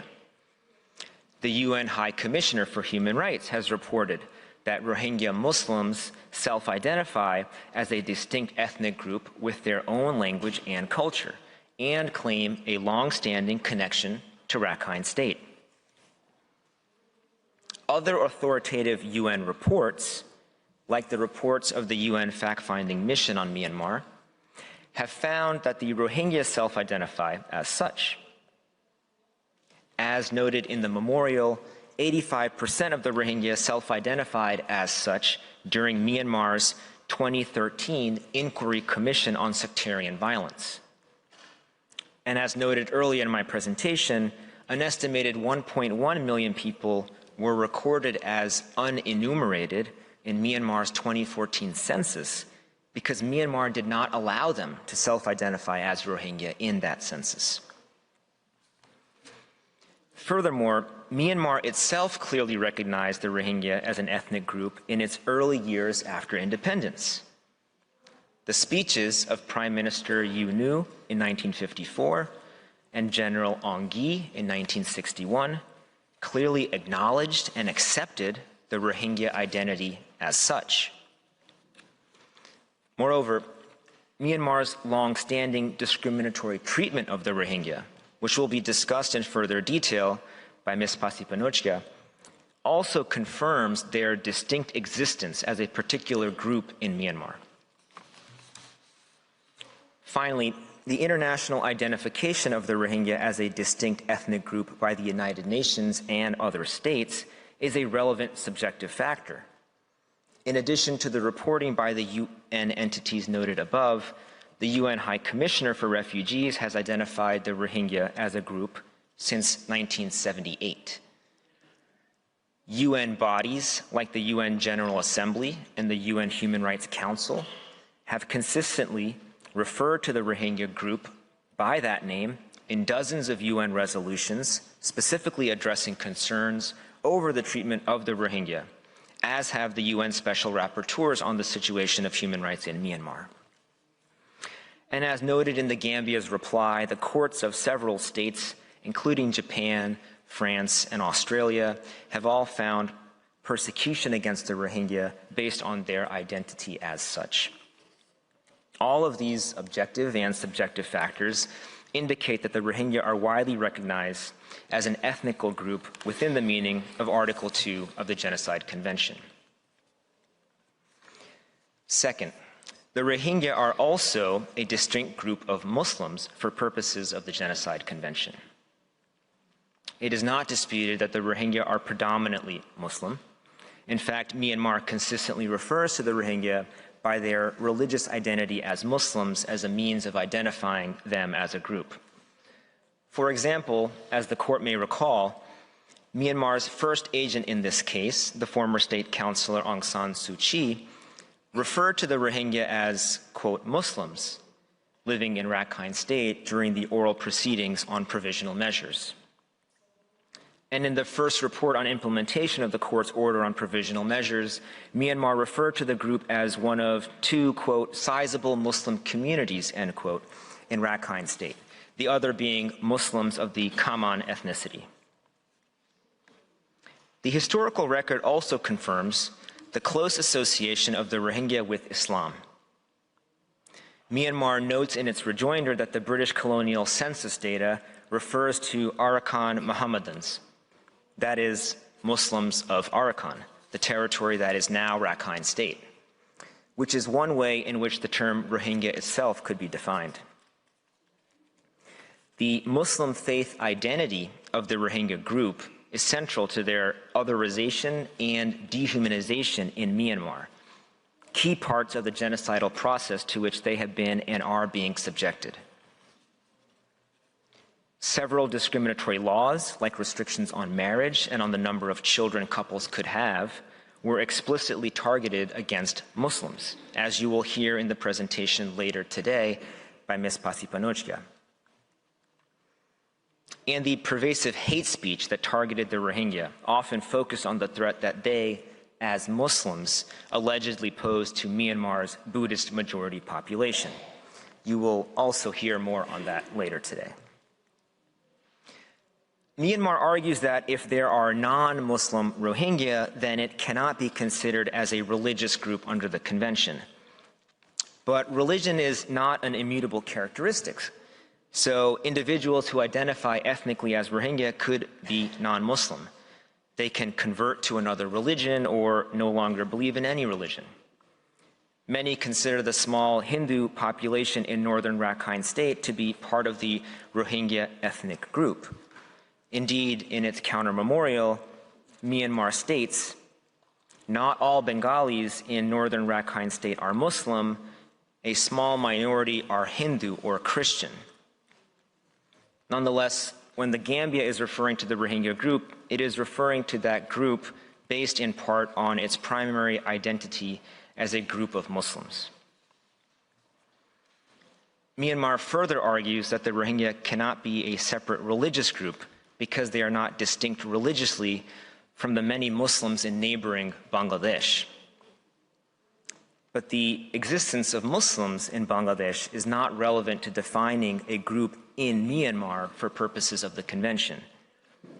As we know from the court's decision in Bosnia, a geographical limitation combined with a religious identity can be used to define a group for purposes of the convention. For all these reasons, the Rohingya are a religious group within the meaning of Article 2 of the convention. Finally, the Rohingya are also a racial group under the convention. A racial group can be defined by objective characteristics like physical traits, as well as subjective factors like their socio-historic context and their perception by Myanmar authorities. Myanmar is a deeply race-based country. Citizenship is defined by belonging to 8 so-called national races. Myanmar's 135 officially recognized ethnic groups all fall within one of these 8 races. Despite the early recognition of the Rohingya as an ethnic group by Burma's political and military leaders, the Rohingya have since been excluded from these national races. Thus, Myanmar considers them to be a different race from these national races, which is effectively an admission that they are a distinct racial group. In describing the Rohingya, Myanmar officials have been documented as referring to their darker skin color and their being of, quote, Bengali stock. Myanmar's treatment of the Rohingya, which includes severe restrictions on movement and lack of access to healthcare, education, and livelihoods, is implemented by recognition of members of the group based on their physical appearance. The reality of this race-based treatment of the Rohingya, combined with their long history of persecution, constitutes a subjective factor allowing for their treatment as a racial group in Myanmar for purposes of the convention. Myanmar once again argues that these factors do not establish the Rohingya as a race separate from people of Bengali origin, but that is not what matters. So long as the objective and subjective characteristics allow the court to identify the group at issue in Myanmar, the Rohingya can be considered as a racial group for purposes of the convention. In conclusion, Mr. President, the relevant objective and subjective factors establish without the shadow of a doubt that the Rohingya of Myanmar are an ethnical, racial, and/or racial group for purposes of Article 2 of the Genocide Convention. Thank you, Mr. President, members of the court, for your kind attention. Mr. Reichler will give the Gambia's next presentation, but this concludes the Gambia's presentations for the morning session. Thank you. I thank Mr. Suleiman. This concludes this morning's sitting. The oral proceeding will resume this afternoon at 3 p.m. The sitting is closed.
La Cour.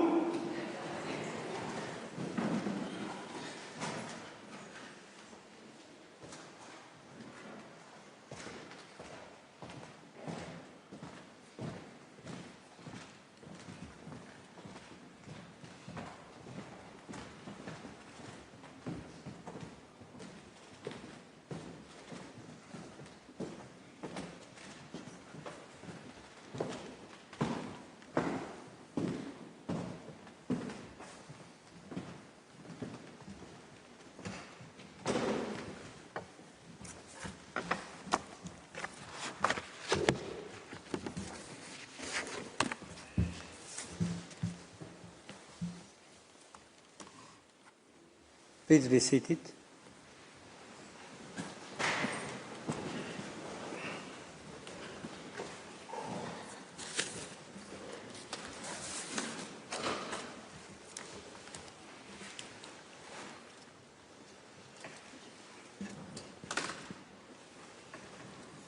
The sitting is open.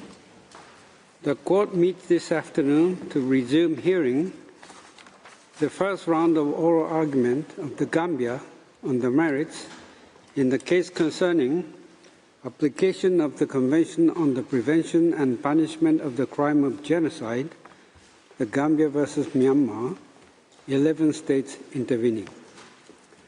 I now invite Mr. Reichler to address the court. You have the floor, sir. Thank you. Mr. President, members of the court, good afternoon. As adverted this morning, I will address you on the nature and reliability of the Gambia's evidence and the weight that it merits in your deliberations on whether the Gambia has proven its case that Myanmar committed genocide against the Rohingya people. The evidence itself will be presented by the speakers who follow me. My job is to explain why you should regard this evidence as trustworthy and convincing, and give it the weight that we say it deserves. As a preliminary matter, Mr. President, you may recall that I cut my morning speech a bit short in the interests of time. I will be including 2 excerpts from that speech this afternoon, and for the benefit of the esteemed interpreters, these inserts will come in paragraph 8 of the current speech after the 3rd line, and again after paragraph 36 of this speech. Mr. President, our case was filed in November 2019, shortly after the publication of a report in September of that year by a United Nations fact-finding mission appointed by the Human Rights Council and endorsed by the General Assembly. This was the second such report prepared by the FFM following its initial report of September 2018. Together, these reports comprise more than 600 pages and provide, inter alia, detailed descriptions of the so-called clearance operations carried out by Myanmar's army, the Tatmadaw, in northern Rakhine State, where the majority of the Rohingya group lived. In conducting their investigation and producing these reports, the FFM interviewed 1,294 victims, witnesses, perpetrators, and former Myanmar officials. They also reviewed satellite imagery, video and photo material, as well as internal documents, laws, policies, and directives of Myanmar. Taken together, the FFM's 2 reports appear to be the most voluminous, comprehensive, and detailed investigative reports ever produced by a United Nations fact-finding mission. These reports confirmed the Gambia's conclusion that Myanmar had committed genocide against the Rohingya Muslim group and that there was a compelling need to hold Myanmar accountable under the 1948 Convention by bringing these proceedings. After this case was initiated in 2020, the UN Human Rights Council established the Independent Investigative Mission for Myanmar to follow up on the FFM's work. According to its mandate, the IIMM would do so by collecting, consolidating, and analyzing evidence of the most serious international crimes and violations of international law committed in Myanmar since 2011, and to prepare files in order to facilitate and expedite fair and independent criminal proceedings. To this date, the IIMM has published 6 what it calls analytical reports, which are all part of the record of this case. And it has produced 41 witness statements, of which 12 have been introduced into evidence by the Gambia and 18 by Myanmar. Also part of the record is the affidavit of Assistant Secretary General Nicholas Koumjian, the head of the IIMM, in which he describes the mechanism's mandate and the work it has performed to date. The Gambia's evidence also includes reports from other authoritative United Nations bodies, including the Office of the High Commissioner for Human Rights and the Special Rapporteur on the Situation of Human Rights in Myanmar, as well as satellite imagery from UNISAT, the UN Satellite Center.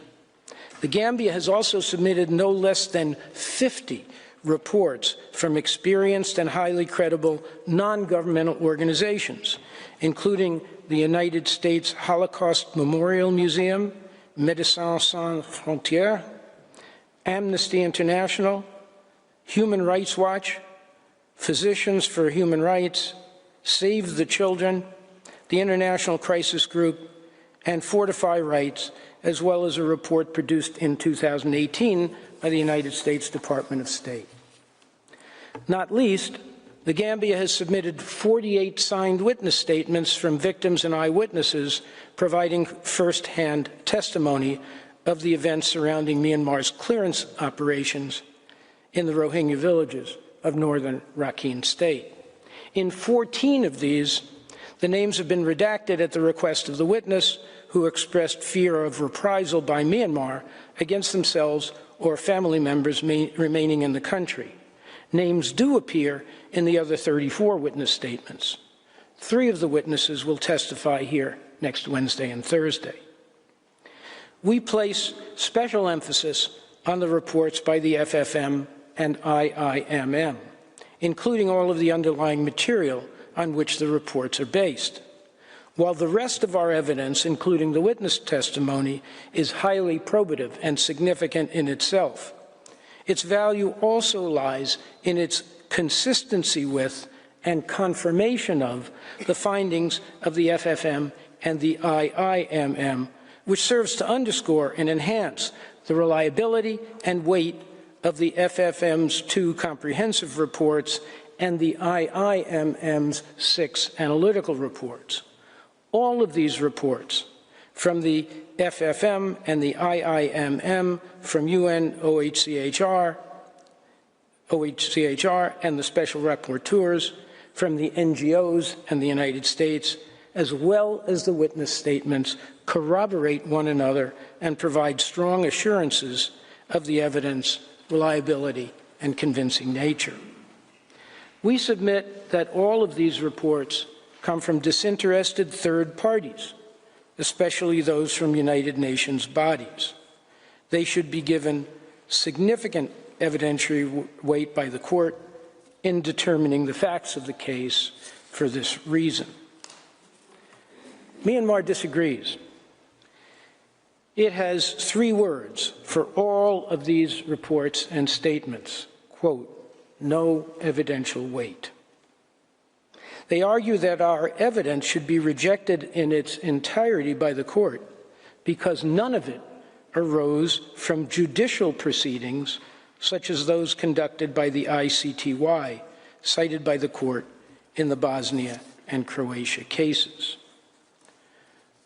For Myanmar, the court cannot rely on the reports of the UN fact-finding mission or of any other independent and authoritative non-judicial entity without, in their words, delegating its fact-finding responsibility to such third parties.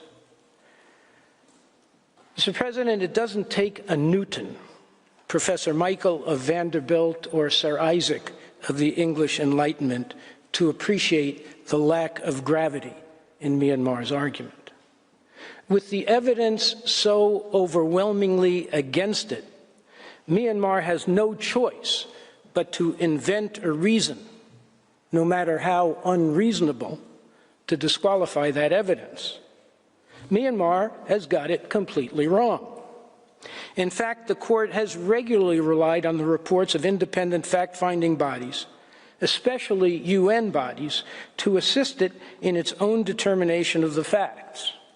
To be sure, as its jurisprudence makes clear, it has done so only after carefully scrutinizing these reports to ensure that they meet the standards articulated in its case law for establishing their reliability. Doing so here would be consistent with the court's long-standing practice. Earlier today, I cited some examples, including the court's express reliance on the report of the Secretary General in the Bosnia case, and the consideration it gave to the special rapporteur's report in the Croatia case. In fact, the court's jurisprudence is replete with examples of its reliance on independent and authoritative reports from United Nations bodies and from other highly credible third parties, including other international organizations and NGOs, in finding the facts of a particular case. A brief tour through that jurisprudence demonstrates the court's consistent approach to this kind of evidence. I begin where I myself began some 40 years ago with the case of Nicaragua versus United States. The 1986 judgment in that case is one of the first in which the court took the occasion to elaborate generally on its role as finder of fact. The court made it clear that, quote, its role is not a passive one. It has freedom in estimating the value of the various elements of evidence. The court identified two forms of evidence which it regarded as, quote, prima facie, of superior credibility. One, the evidence of a disinterested witness, that is, someone who is not a party. And two, evidence of a party which is against its own interest. It is the first of these categories that is of most interest to us here, the, quote, superior credibility of the evidence supplied by a disinterested witness who is not a party to the proceedings. This is the basis for the court's reliance on evidence from disinterested third parties, when the circumstances demonstrate to the court's satisfaction that such evidence has probative value. And such was the case in DRC v. Uganda, in particular with regard to reports by United Nations bodies, specifically reports by the Secretary General and the Special Rapporteur, which were submitted by the DRC and objected to by Uganda. The court determined that it would consider this evidence because it was appropriate to, quote, give weight to evidence that has not, even before this litigation, been challenged by impartial persons for the correctness of what it contained. On this basis, it found that the UN reports furnished, quote, sufficient and convincing evidence to support the DRC's claims regarding the looting of its natural resources. The court also placed reliance on the findings of the Porter Commission, a judicial-like inquiry conducted under the auspices of the Ugandan government, to reach its conclusion. Unlike the findings of the Porter Commission, the UN reports were not based on witness testimony taken under oath or subject to cross-examination. In objecting to them, Uganda argued that the United Nations, quote, did not have a mission appropriate to investigations of a specifically legal character, and that its reports were thus, quote, inappropriate as a form of assistance in any assessment accompanied by judicial rigor. If this sounds familiar, it's because it's not dissimilar to the argument that Myanmar makes here in objecting to the Gambia's evidence. The court rejected Uganda's argument and decided that it would, quote, take into consideration evidence contained in certain United Nations documents to the extent that they are of probative value and are corroborated, if necessary, by other credible sources. In doing so, the court found that quote, a coincidence of reports from credible sources was sufficient to establish that Ugandan forces had committed human rights violations and breaches of international humanitarian law. In particular, it found that the reports of the Secretary General and the Special Rapporteur were, quote, consistent in the presentation of facts, support each other, and are corroborated by other credible sources, and thus constituted what the court called, quote, convincing evidence. I come next on the tour to the Bosnia case. This morning I mentioned the court's reliance on the Secretary General's 113-page report on the fall of Srebrenica, as well as on the findings of the ICTY. In regard to the Secretary General's report, the court determined that, quote, the care taken in preparing the report, its comprehensive sources, and the independence of those responsible for its preparation all lend considerable authority to it. In reaching this determination, the court noted that the comprehensive sources on which the report relied included interviews conducted on a non-attribution basis with approximately 80 people who had knowledge of the events, on accounts from survivors, on satellite imagery, on other UN reports, on information from governmental sources and NGOs, on information from press reports, and on forensic evidence from the ICTY. In the Croatia case, as I also mentioned this morning, the court determined that a report by the UN Special Rapporteur submitted by Serbia should be given, quote, evidential weight, owing to the, quote, independent status of its author, and the fact that it was, quote, prepared at the request of organs of the United Nations for purposes of the exercise of their function. More recently, in Ukraine v. Russia, where Ukraine submitted reports by the Secretary General, the High Commissioner for Human Rights, and the CERD Committee to prove that Russia discriminated against Crimean Tatars in occupied Ukrainian territory, the court, quote, attributed considerable weight to reports of several United Nations organs and monitoring bodies, as well as a report by the Council of Europe. In its 2024 judgment in that case, the court explained that it, quote, generally ascribes particular weight to reports by international organizations that are specifically mandated to monitor the situation in a given area. The court has taken a similar approach in its advisory proceedings. Although these are not contentious cases, the court's advisory opinions are authoritative statements of international law, and the factual predicates for its rulings are often critical.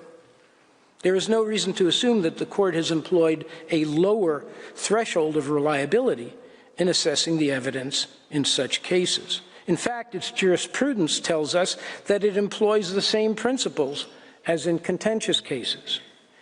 In its opinion on the legality of Israel's policies and practices in the occupied Palestinian territory, for example, the court relied on various reports and statements by UN organs and bodies, including the Secretary General, the High Commissioner for Human Rights, the Independent International Commission of Inquiry, and the Special Rapporteur for the occupied Palestinian territory, explaining that, quote, these reports rely on a variety of sources, including first-hand accounts, to set out a detailed factual analysis of Israel's settlement policy.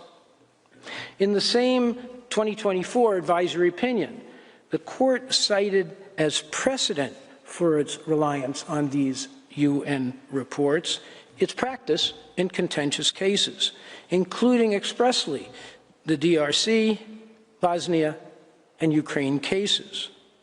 Consistent with its approach in those cases, the court explained that in determining the probative value of such third-party evidence, it takes into account, one, the source of the item of evidence, for instance, partisan or neutral; two, the process by which it has been generated, for instance, an anonymous press report or the product of a careful court or court-like process; and three, the quality or character of the item, such as statements against interests and agreed or uncontested facts. With regard to the weight to be given to such evidence, the court considers, one, the care taken in preparing a report, the comprehensiveness of its sources, and three, the independence of those responsible for preparing it.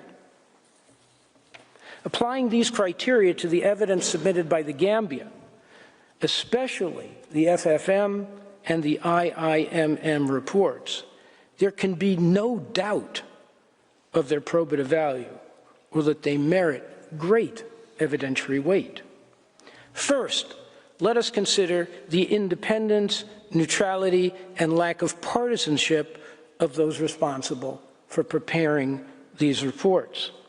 The FFM was an independent body established by the Human Rights Council, composed of three prominent individuals, distinguished by their experience and neutrality: Marzuki Darusman of Indonesia as chairperson, and Radhika Kumaraswamy of Sri Lanka, and Christopher Sidoti of Australia as members. A secretariat was recruited by the Office of the United Nations High Commissioner for Human Rights. The core team was composed of a coordinator, a fact-finding team leader, and 5 human rights officers, a legal advisor, a military advisor, a sexual and gender-based violence advisor, a security officer, and 2 language assistants in addition to administrative support. The FFM's members and staff were mandated to employ only, quote, the best practices established for fact-finding missions, as detailed in the OHCHR's published Guidance and Practice for Commissions of Inquiry and Fact-Finding Missions on International Human Rights and Humanitarian Law. The best practices, these best practices, require strict adherence, quote, to the principles of do no harm, independence, impartiality, objectivity, transparency, and integrity, end of quote. Myanmar has produced no evidence that the mission failed to adhere to these principles. Second, in regard to the comprehensiveness of the FFM sources, as I have already mentioned, the sources relied upon by the mission included confidential interviews conducted by the mission or its staff with more than 1,200 victims, witnesses, perpetrators, and former Myanmar officials with direct knowledge of the issues.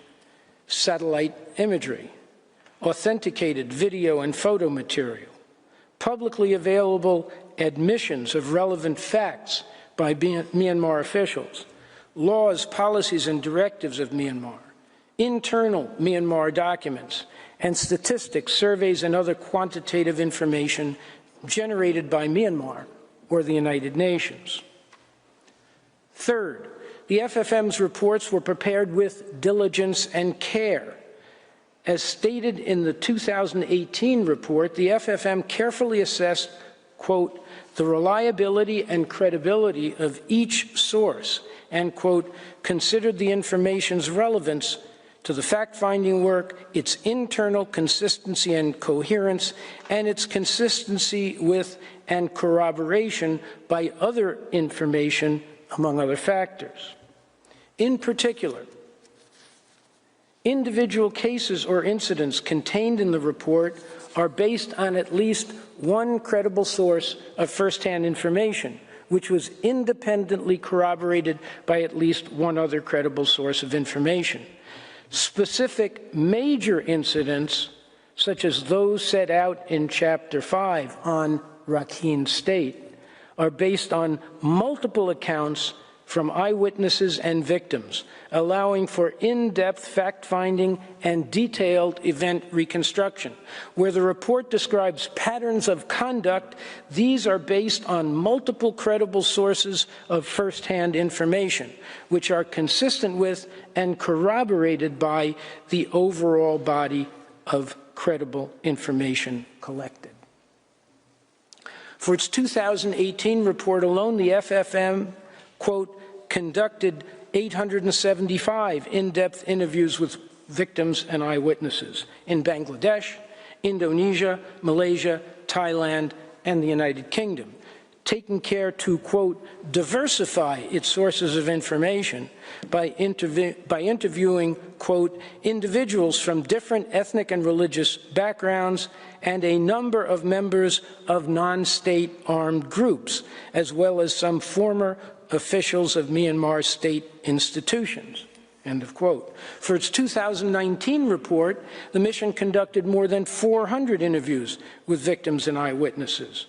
When selecting witnesses, the FFM employed various methodological approaches, including random selection, such as visiting different areas of a refugee camp or different refugee centers without prearrangement, prioritizing those, quote, most recently arrived from Myanmar to ensure the receipt of fresh information, quote, targeting interviewees to corroborate specific incidents or patterns, and striving, quote, to only speak with persons who had not previously spoken with any other organization or media outlet. To further ensure the reliability of the evidence obtained from witnesses, the FFM factored in, quote, the witness's political and personal interests, potential biases, and past record of reliability, where known. The witness's apparent capacity to recall events correctly, considering his or her age, trauma, how far back the events occurred, and so on. The position of the witness in relation to the subject of the information, where and how the witness obtained the information, and the reasons for which the witness provided the information. Myanmar does not and cannot dispute any of this. It cannot disprove the independence of the FFM, the comprehensiveness of its source of evidence, or the meticulous care it displayed in its collection of evidence and the preparation of its reports. Myanmar does not and cannot tell us anything that would diminish the high probative value or the significant evidential weight to which these reports are entitled. Likewise, for the IIMM's reports. The IIMM, too, is an independent body created by the UN Human Rights Council. Its investigations are carried out by experienced investigators, analysts, and legal officers under the strategic direction and oversight of an Assistant Secretary General, Nicholas Koumjian. Thus far, the IIMM has published 6 reports. 1 on Myanmar's propagation of anti-Rohingya hate speech on Facebook. 2 on its encouragement of Buddhist settlement into Rakhine State to replace or dilute the Rohingya population. 3 on its refusal to investigate and punish gender-based crimes against the Rohingya. 4 on ARSA's weapons possession and use. 5, on Myanmar's abusive detention of Rohingya in Butadong prison, and 6, on its destruction of Rohingya villages. All 6 reports reflect the due care attendant to best practices in international investigations. They plainly meet the court standards, the independence of the authors, the comprehensiveness of their sources, and the care with which they were prepared for giving significant evidentiary weight to UN investigative reports.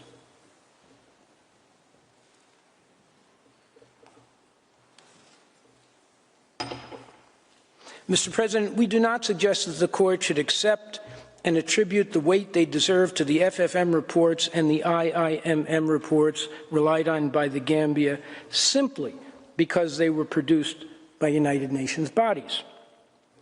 The court is the ultimate finder of facts, and its role is not a passive one.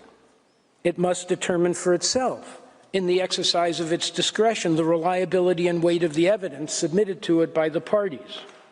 Our contention is that applying the well-established criteria for evaluating evidence emanating from third-party sources, as set out consistently in the court's jurisprudence, it is inevitable that the FFM and IIMM reports be given great evidentiary weight. We note that the joint interveners, Germany, France, Canada, Denmark, the Netherlands, and the United Kingdom, have expressed the same view. Specifically, certain sources must be regarded as having particular probative value in establishing the elements required to demonstrate the existence of genocide, including the facts that allow the court to draw inferences as to specific intent. In this regard, the declarants submit that reports generated by the United Nations, such as reports produced by fact-finding missions, commissions of inquiry, and reports that the Secretary General of the United Nations may prepare for the United Nations Security Council or the General Assembly, can have special importance.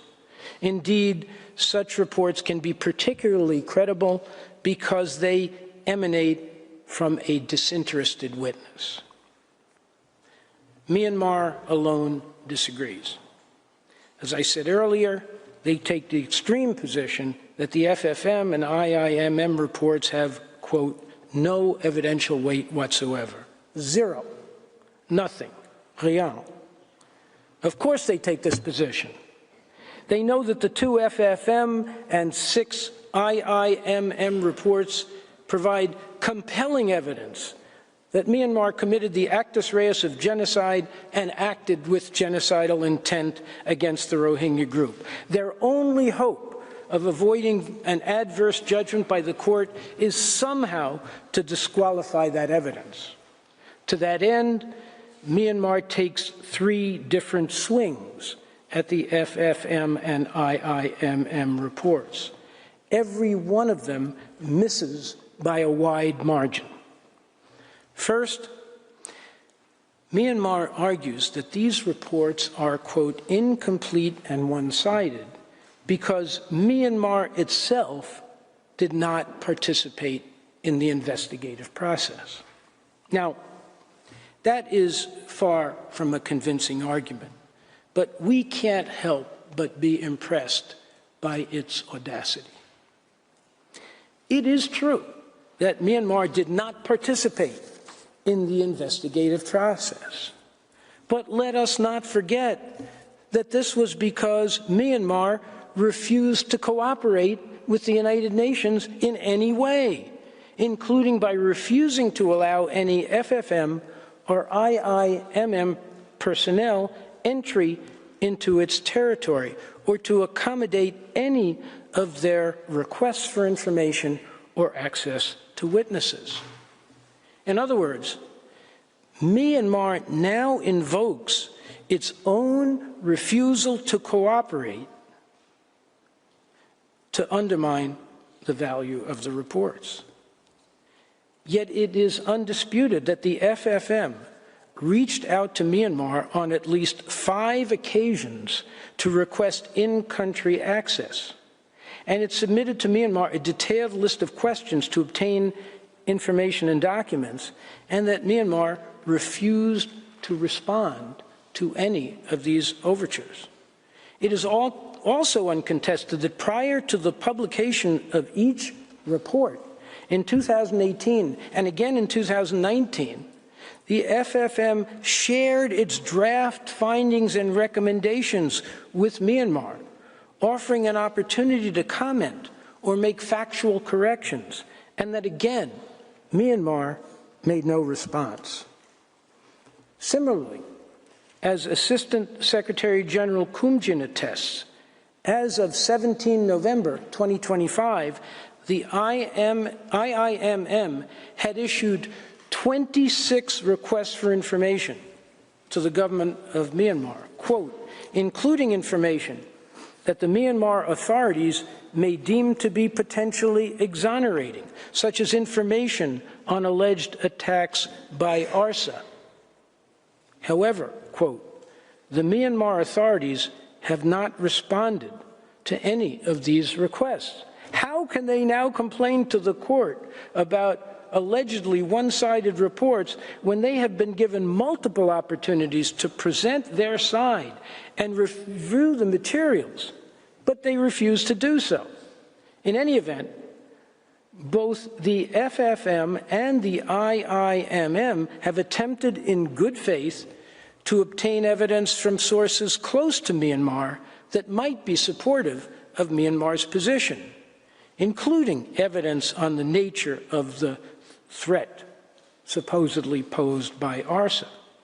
And they have included in their reports Myanmar's public statements explaining the objectives and execution of the clearance operations in the Rohingya villages of northern Rakhine State, and denying that their intention was to destroy the Rohingya group. Myanmar's refusal to cooperate with these investigations cannot be a basis for disqualifying or diminishing reports by United Nations body that satisfy all the requirements set by the court for reliability and evidentiary weight. Imagine the precedent this would set if it were otherwise. States accused of serious breaches of international law would have a free pass to avoid accountability simply by refusing to allow international investigative missions into the country and rejecting their requests for cooperation. This appears to have been Myanmar's strategy in this case. It should not be rewarded for its obstructive behavior. Myanmar's second argument is that the court's reliance on the FFM, IIMM, and other reports submitted by the Gambia would be what they call an abnegation of its judicial function, because it would amount to a, quote, delegation of its fact-finding responsibilities to other non-judicial entities. They're wrong about that too. We say when the court receives, reviews, and decides to accord evidentiary weight to the report of an independent and authoritative United Nations body, that is a legitimate exercise of its fact-finding responsibility, not an abnegation of it. We are supported in this by the long line of cases I reviewed earlier, in each of which the court determined, upon its own analysis and according to its own criteria, that such reports were reliable and should be accorded due evidentiary weight. Myanmar reads these cases selectively and draws a different, we say, erroneous conclusion. They say the case law establishes that the court may rely on third-party findings only when they result from judicial proceedings, like the findings of the ICTY cited by the court in Bosnia and Croatia, or from judicial-like proceedings, like the findings of the Porter Commission in DRC v. Uganda. They completely ignore the court's reliance on the Secretary General's report in Bosnia, the Special Rapporteur's report in Croatia, and the reports of the Secretary General and the Special Rapporteur, among others, in DRC v. Uganda. nor do they have an answer for the court's reliance on the reports of the High Commissioner for Human Rights and the CERD Committee in Ukraine v. Russia. Myanmar's argument not only runs counter to the court's jurisprudence and longstanding practice, it also misperceives how the court necessarily conducts its business. The mission of the court is to resolve disputes peacefully between states in accordance with international law. It is not to determine guilt or innocence of individual perpetrators or impose sentence on them. That is the role of the International Criminal Court, which is a criminal court empowered to deprive the accused of their liberty and property, must afford them their due process rights to directly confront and cross-examine the witnesses against them. Those are not the rules of procedure that apply here, and they never have been. Of course, respondent states are entitled to cross-examine the witnesses who do appear in the court to testify against them. But there is no right to exclude evidence obtained from witnesses by authoritative and independent entities, especially UN bodies, whose reports the court, in the exercise of its judicial function, determines are entitled to evidentiary weight. It would be impractical and serve no higher purpose for the rules of criminal procedure to be imported into the ICJ. In this case, it is not disputed that the FFM reached its factual findings after interviewing more than 1,200 victims and witnesses from scores of Rohingya villages where the clearance operations were carried out. If the court could not make findings of fact without hearing the testimony of these witnesses firsthand in the Peace Palace, in a situation where there have been no prior prosecutions by a war crimes tribunal, how many of them would it have to hear to find that the clearance operations were carried out with a similar modus operandi in at least 54 different villages, as the fact-finding mission concluded? That extreme brutality and sexual violence were inflicted in all of these villages. That nearly 200 Rohingya villages were burned to the ground by the Tatmadaw. From how many witnesses would the court have to hear to determine what happened in a single one of these villages, let alone scores of them? In cases of mass atrocity or injury, be it by genocide, war crimes, crimes against humanity, or cross-border environmental catastrophe, hearings involving examination, cross-examination, and redirect examination of the requisite number of witnesses would occupy the court full time, for several months at least. The effect of Myanmar's effort to put a straitjacket on the court in regard to its ability to rely on investigative reports by UN and other authoritative bodies would be to make it all but impossible for the court to hold a state accountable under the Genocide Convention, absent the state's prior submission to the jurisdiction of a war crimes tribunal, an effect which Myanmar apparently does not find inconvenient. I think we can safely assume that it has no intention of subjecting Senior General Hang and his accomplices to such proceedings. There is no benefit in the approach Myanmar urges you to take. It is true that this court is uniquely a court of first as well as last instance. But why shouldn't the court, in its wisdom and when the circumstances warrant, continue to rely on convincing evidence responsibly and reliably obtained by independent, impartial, and authoritative third-party entities, especially other organs of the United Nations, in making its findings of fact? If the court determines, to quote from its July 2024 advisory opinion, that, quote, the care taken in preparing a report, the comprehensiveness of its sources, and the independence of those responsible for preparing it are such as to ensure reliability and to warrant evidentiary weight, why should the court be precluded from treating it as such? We say, far from an abnegation of its responsibility, this is an entirely proper and necessary exercise of that responsibility, and in many cases, the only practical way in which its job of fact-finding can be done. Mr. President, Myanmar is undoubtedly aware of the weakness of its attempt to turn the ICJ into the ICC, and the improbability of your willingness to redefine your mandate. That is why they expend so many pages of the written pleadings purporting to find technical flaws in the UN reports. In doing so, they give nitpicking a new meaning. For the most part, these alleged flaws are not even nits, but micro-nits, or even nano-nits, where they exist at all. None of them can detract from the reliability of the Gambia's evidence or the evidentiary weight to which it is entitled. For example, Myanmar complains that the FFM's reports fail to set out their methods of work.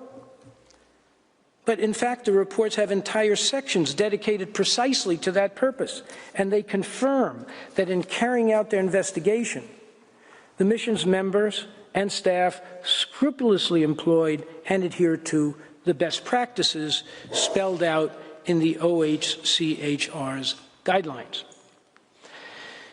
Myanmar also claims that the interviews of victims and witnesses conducted by the FFM, quote, appear to have been cursory. How do they know this if they refuse to participate in the interviews? The answer is they speculate. They say, for example, quote, given the very small size of the FFM staff, it is apparent that the interviews of 875 people in that very short space of time can hardly have been in depth, and that the process can hardly have been careful and detailed. This is pure conjecture, and it is belied by the facts. According to its 2018 report, the mission deployed to the refugee camps in Bangladesh in September 2017, immediately after the clearance operations had been conducted, and interviewed many of the newly arrived survivors who had witnessed them. Further interviews were conducted during numerous additional field missions between September 2017 and July 2018, which lasted many weeks. For the 2019 report, the mission made 6 field missions to collect evidence between February and June 2019. There is no reason to believe that the amount of time spent or the number of staff involved were inadequate to the task at hand. Again, both reports confirm that the mission's interviews were conducted in conformity with the OHCHR's best practices. Myanmar also attempts to undermine the probative value of the 2018 and 2019 reports on the further speculation that the victims and witnesses interviewed by the FFM were fearful of ARSA and subject to its influence. The FFM did not ignore this possibility. That is why, as stated in its 2018 report, it took particular care not to take the interviewees' statements at face value, but to take into account, quote, the witnesses' political and personal interests, potential biases, and past record of reliability, as well as, quote, where and how the witness obtained the information he or she was providing, and, quote, the reasons for which the witness provided the information. Myanmar offers no evidence, none, that any of the witnesses interviewed by the FFM was in fact influenced by ARSA. Myanmar has much less to say about the 6 IIMM reports.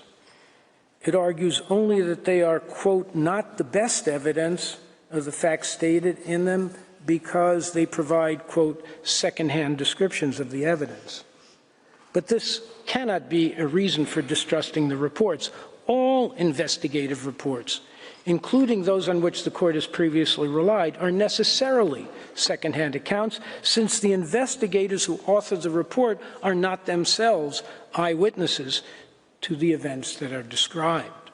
What matters, as the court has explained, is their independence, the comprehensiveness of their sources, and the care they have taken in investigating and reporting the facts.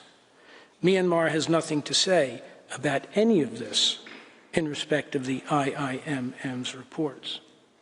Instead of attacking those reports, Myanmar criticizes the Gambia for not placing more reliance on them in our written pleadings, suggesting that our alleged omission constitutes an admission that they are not supportive of our claims. It is inexplicable, they claim, that the Gambia has not sought to base its claim on materials provided by the IIMM. Frankly, we don't know what they're talking about. First of all 6 of the IIMM's reports are very supportive of our case. In fact, we annexed 5 of these reports to our reply and quoted extensively from them within it. The only one we did not address was published in September 2025, 16 months after our reply was submitted. You will hear about that one too from my colleagues. I turn next and more briefly to the evidence contained in the reports of non-governmental organizations. The Gambia has submitted 50 such reports, including from leading human rights organizations with well-earned reputations for expertise, independence, and objectivity, some of which I identified earlier in my speech. The Gambia does not rely on these reports as its principal sources of evidence, but, consistent with the court's jurisprudence, as material that corroborates and confirms the evidence contained in the 2 reports by the fact-finding mission and the 6 reports by the IIMM. The Gambia considers it impressive that these reports, more than 4 dozen of them, fully support the factual findings and the conclusions reached by the 2 United Nations bodies. Myanmar cannot credibly object to giving them evidentiary weight because it too has offered into evidence certain NGO reports, including from 2 of the same sources relied on by the Gambia, Amnesty International and the International Crisis Group. Myanmar relies on their reports to support its narrative on ARSA. We, of course, do not object to their reliance on these reports, although we read them differently. In fact, we ourselves have called attention to the following passage from the Amnesty International report that Myanmar submitted as Annex 268 to its Cantor Memorial. Myanmar's security forces, and in particular the military, responded to the attacks and subsequent clashes with an unlawful and grossly disproportionate campaign of violence marked by killings, rape, and other sexual violence, torture, village burning, forced starvation tactics, and other human rights violations and crimes under international law, all of which has been well documented by Amnesty International and others. The military's attacks, which targeted the entire Rohingya population living in northern Rakhine State, have been both widespread and systematic. Nothing can justify such violations. This, I emphasize, is from their evidence. I come next and last to the probative values, the probative value of the witness statements that have been submitted. There should be no debate about the value of the witness statements obtained by the IIMM, which it shared with both parties. As I pointed out earlier, there were 41 such testimonies, of which the Gambia has submitted 12 and Myanmar has introduced 18. the IIMM redacted the names of these witnesses for their protection. Nevertheless, both parties rely on them, thereby waiving any objection they might have to the court's reliance on witness statements that have been redacted in this manner and for this purpose. As previously noted, the Gambia has also submitted another 48 signed witness statements, 34 in unredacted form, and 14 with the names and other identifying information redacted at the request of the witnesses for their own protection. Notably, none of the statements from Rohingya victims or witnesses were obtained by the Gambia. All were obtained by non-parties to these proceedings. 44 of the statements obtained by the Gambia were obtained by 44 of the statements submitted by the Gambia were obtained by an independent organization, Legal Action Worldwide, which relied on a team of senior criminal investigators, including members of the Royal Canadian Mounted Police. The Gambia submits that these statements, which further corroborate the findings of the UN fact-finding mission and the IIMM, have significant probative value and are entitled to evidentiary weight. As the court said in Croatia, quote, although some of these statements were made several years after the events in question, they are by victims or eyewitnesses of acts of ill treatment, torture, and rape. The court gives evidential weight to these statements. Despite this, Myanmar objects to them. It objects to all of the witness statements where the names have been redacted, except, of course, for those on which Myanmar itself relies.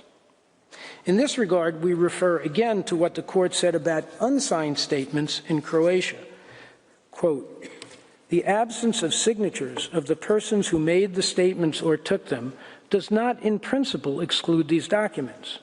However, the court has to ensure that documents which purport to contain the statements of individuals who are not called to give oral testimony faithfully record the evidence actually given by those individuals. That assurance exists here because the statements are in fact signed by the witnesses, with some of the signatures subsequently redacted and vouched for by the entities that took the statements. Myanmar objects in particular to the statements obtained by the Royal Canadian Mounted Police on the ground that Canada is biased against Myanmar due to its intervention in these proceedings, and the RCMP must therefore be regarded as partisan rather than neutral. According to Myanmar, this requires that the statements it obtained be disregarded by the court because, quote, Canada overtly sides with the Gambia against Myanmar. This is a rather broad definition of partisan, too broad in our estimation. But if witness statements obtained by a party or an intervener are to be disregarded, then the 28 witness statements obtained by Myanmar itself for the purposes of this case and submitted as annexes to its counter-memorial and rejoinder would certainly fall into that category. As the court said in Bosnia, quote, it will treat with caution evidentiary materials specially prepared for this case and also materials emanating from a single source. In Croatia, the court declined to give evidential weight to statements obtained by the Croatian police where, quote, the words used appear to be those of the police officers themselves. Are written statements given under the watchful eye of the Tatmadaw any more reliable? The question answers itself. In contrast to the witness statements obtained by Myanmar, as I have indicated, none of the statements submitted by the Gambia were obtained by the Gambia itself. Mr. President, members of the court, I have given you the reasons why we believe you should consider the Gambia's evidence to be reliable and to merit great evidentiary weight. I trust that this will be of assistance to you as you hear and consider that evidence in the course of these proceedings, commencing with the next speaker. I thank you again for your kind courtesy and patient attention, especially for the second time in the same day, and I ask that you please call my esteemed colleague, Ms. Pasipanoja, to the podium, unless, Mr. President, you believe it would be appropriate to take the afternoon break at this time. I thank Mr. Reichler for his statement. I now invite Ms. Pasipanoja to address the court. You have the floor, madam.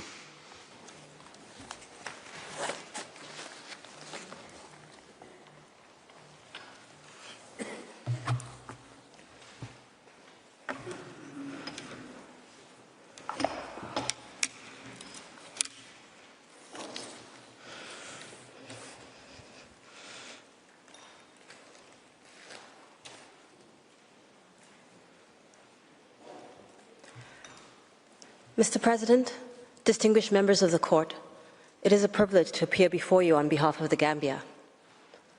For decades, Myanmar built a discriminatory state system that denationalized the Rohingya, suppressed births and marriages, and made life impossible through segregation, confinement, and deprivation. That system did not arise by accident. It was designed to reduce the Rohingya's population in Rakhine State and ultimately facilitate their destruction as a group. As Raphael Lemkin explained, genocide is a coordinated plan of different actions aiming at the destruction of essential foundations of the life of national groups, with the aim of annihilating the groups themselves. The objectives of such a plan would be disintegration of the political and social institutions of culture, language, national feelings, religion, and the economic existence of the national group, and the destruction of the personal security, liberty, health, dignity, and even the lives of the individuals belonging to such groups. That is precisely what Myanmar has done to the Rohingya. I will show that Myanmar built and then tightened a comprehensive, legal, administrative, and coercive system to reduce and eliminate the Rohingya in Rakhine State. I will highlight 5 steps in that system. First, in the years following independence, Myanmar recognized the Rohingya as citizens, office holders, and participants in public life. Second, after the 1962 military coup, the state recast the nation along racial lines, culminating in the 1982 citizenship law, which excluded the Rohingya from the so-called national races and laid the legal groundwork for mass denationalization. Third, the 1982 law was implemented to strip the Rohingya of their rights through discriminatory registration, arbitrary decision-making, and violent citizenship verification campaigns, expelling hundreds of thousands of Rohingya from Myanmar. Fourth, from 1993 onward, Myanmar sought to suppress Rohingya births and family life through marriage permits, child limits, and denial of birth registration. Fifth, beginning in 1997, Myanmar segregated and confined the Rohingya in camps and ghettos, severely restricted movement, and deprived them of food and health care. As the UN fact-finding mission observed, taken together, these discriminatory policies indicate Myanmar's genocidal intent. Mr. President, Myanmar denies the Rohingya's very existence as a constituent group of its nation. It has steadfastly refused to refer to them by name throughout the many years of this proceeding. That is consistent with a 1993 statement by its permanent mission to the United Nations. I quote, "The so-called Rohingya never belonged to the national races or national racial groups of Myanmar. The Rohingya do not exist in Myanmar, either historically, politically, or legally, nor do they in any way represent any segment of the population in Myanmar, including those professing the Islamic faith." But as Mr. Suleiman made clear this morning, the historical record shows otherwise. Myanmar's first Prime Minister stated in 1954 that, quote, "Located to the southwest of the Union, Burma, is Rakhine. There are 2 townships there, Mangdao, and Butidao. The majority of the nationals residing in those townships are Rohingya, who are Muslims. The Rohingya were an integral part of Burmese society. Accordingly, 2 Rohingya served on the country's first governing body, the Constituent Assembly, in 1947. In the photo on the screen, you see Rohingya leader Mr. Gaffa with Burma's Prime Minister U Nu and Burma's founding father, Mr. Aung San. Documentation collected by the United States Holocaust Memorial Museum on its online exhibition entitled Burma's Path to Genocide reflects the integration of the Rohingya in Burmese public life. The Rohingya held elected office, taught in schools, served as police officers, judges, doctors, and worked as farmers and fishers. In this 1950s photo before you now, the Rohingya Students Association of Rangoon University appears with Mr. Rashid, a cabinet minister and founding father of Burma. In the next, you see Irshad, now over 100 years old and living in a refugee camp in Bangladesh. He served as a Rohingya radio broadcaster in the 1960s, when Burma Broadcasting Services provided Rohingya language programming alongside airtime for other ethnic groups.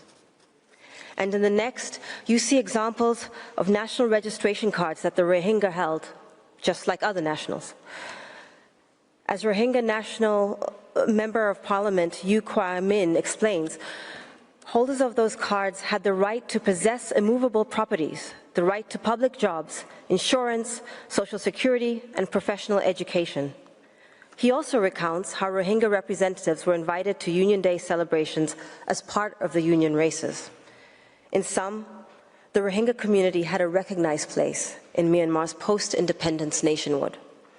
The UN fact-finding mission confirms that, quote, most Muslims who then lived in what currently constitutes Rakhine State were therefore included, whether their ancestry could be traced to pre-colonial times or whether they were colonial-era migrants from the region.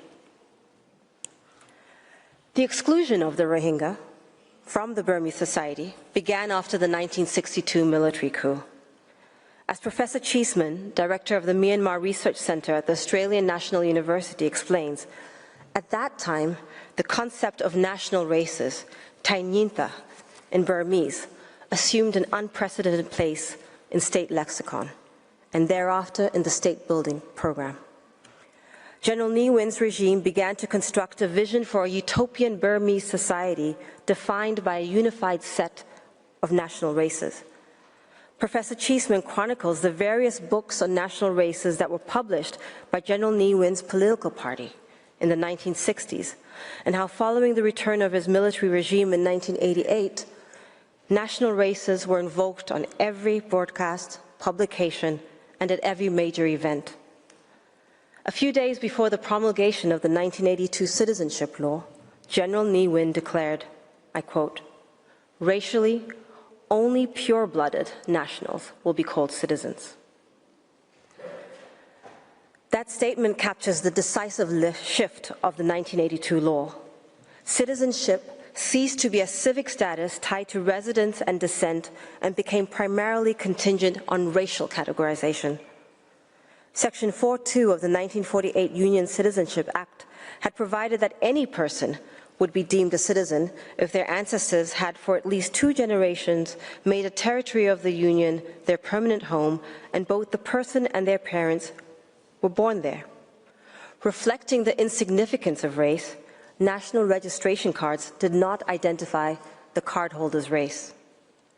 By contrast, the 1982 law anchored citizenship in national races, identifying citizen persons belonging to 8 ethnic groups that were later divided by military instruction into 135. Neither the 1982 law, the military instruction, nor any other state communication ever explained or justified Myanmar's formulation of the national races. Crucially, the Rohingya were excluded from both lists. That exclusion, coupled with the discriminatory implementation of the law, denationalized roughly 1 million Rohingya, creating, as the French representative to the UN Security Council mission to Bangladesh observed, the largest group of stateless persons in the world. History shows that utopian projects of race and nation begin with bureaucratic reclassification and lead ultimately to deprivation, expulsion, and death. As Myanmar notes, Section 6 of the 1982 law preserved existing citizens. On paper, that should have prevented mass statelessness. In practice, it did not. As Professor Cheeseman explains, registration officers apparently acting on orders from superiors refused to re-register people who were entitled to pink cards or citizenship scrutiny cards. Even university graduates and civil servants who had already had to pass through numerous background checks were denied the cards. The UN fact-finding mission identifies wide administrative discretion that enabled discriminatory and arbitrary implementation, such as provisions permitting those enforcing the law to act without providing reasons for their decisions.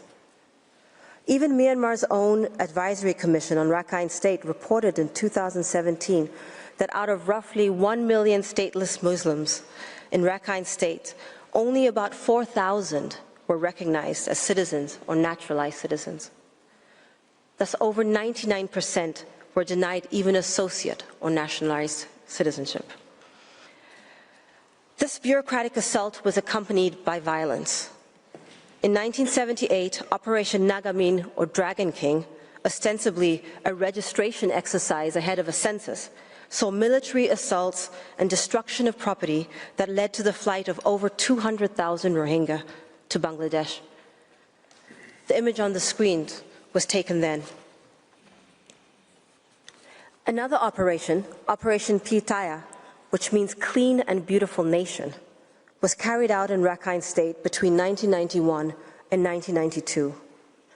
The information received by Special Rapporteur D'Almeida indicated that this operation entailed extrajudicial executions, torture, arbitrary detention, enforced disappearances, rape, forced labor, robbery, arson, eviction, land confiscation, and the destruction of mosques, forcing flight at a rate of 5,000 to 7,000 persons per day by March 1992.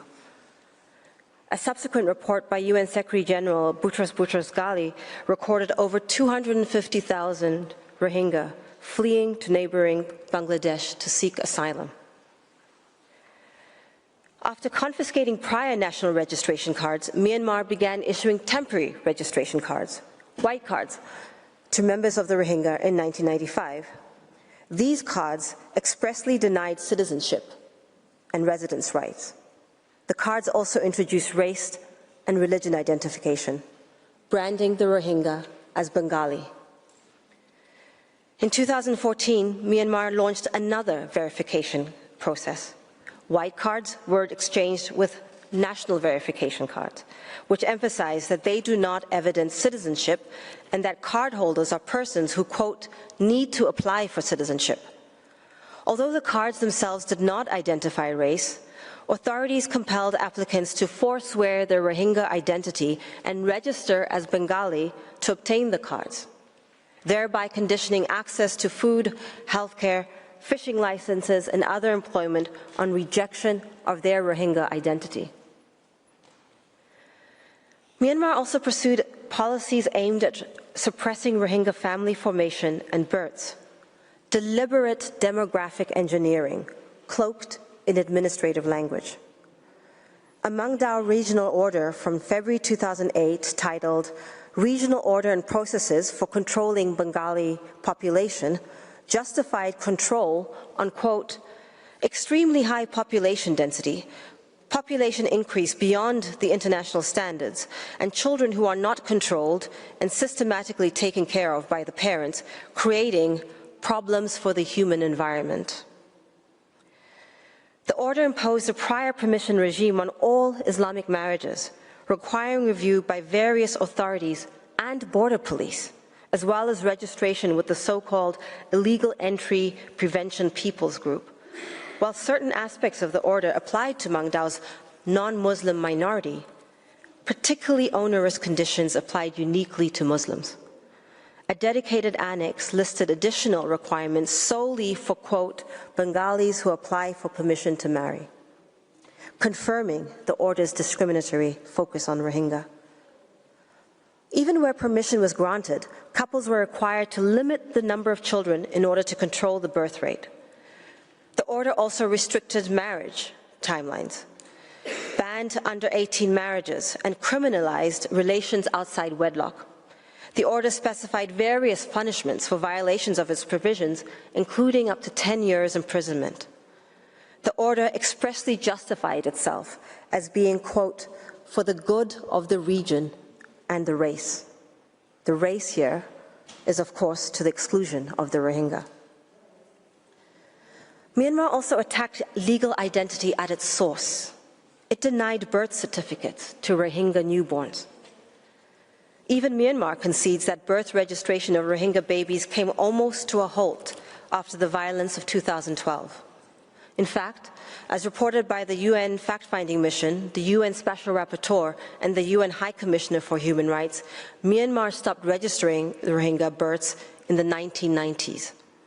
As the fact-finding mission observed, legal identity starts with a birth certificate. Denying the issuance of birth certificates to Rohingya newborns is a deliberate tool to erase the Rohingya. Finally, I turn to confinement, segregation, and deprivation. Mr. President, genocide can proceed by indirect methods of destruction. As scholars have noted in other contexts, confinement and systematic deprivation can cause death even before overt killing. In this regard, a former humanitarian worker who spent months in Rakhine State testified to the UN Independent Investigative Mechanism for Myanmar that beyond the large-scale acts of violence against the Rohingya that made the headlines, it was the, quote, everyday systematic human rights violations that added to an unbearable pressure of Rohingya daily lives.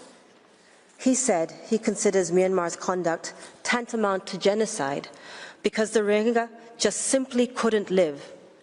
Every avenue of survival was closed down around them. Myanmar does not dispute that after the 2012 riots, the Rohingya in and around Sitwe, the capital of Rakhine, were segregated into camps distinct from those housing Rakhine communities, and that until today, 13 years on, 18 Rohingya camps remain, while those of all other ethnic groups have been closed. These are not ordinary IDP camps. Given the severe deprivation of liberty imposed on camp populations, some humanitarian actors and analysts have referred to the camps as internment camps. In these open-air prisons, approximately 126,000 Rohingya are being held indefinitely. Human Rights Watch reports that the Rohingya remain in these de facto detention camps surrounded by fences, police, and military. The International Crisis Group indicates that the Rohingya there are subject to apartheid-like bans on access to hospitals and schools. And a UNICEF spokesperson testifies to the dire sanitary conditions there. I quote, "The first thing you notice when you reach the camps is the stomach-churning stench. Part of the camps are literally cesspools. Shelters teeter on stilts above garbage and excrement.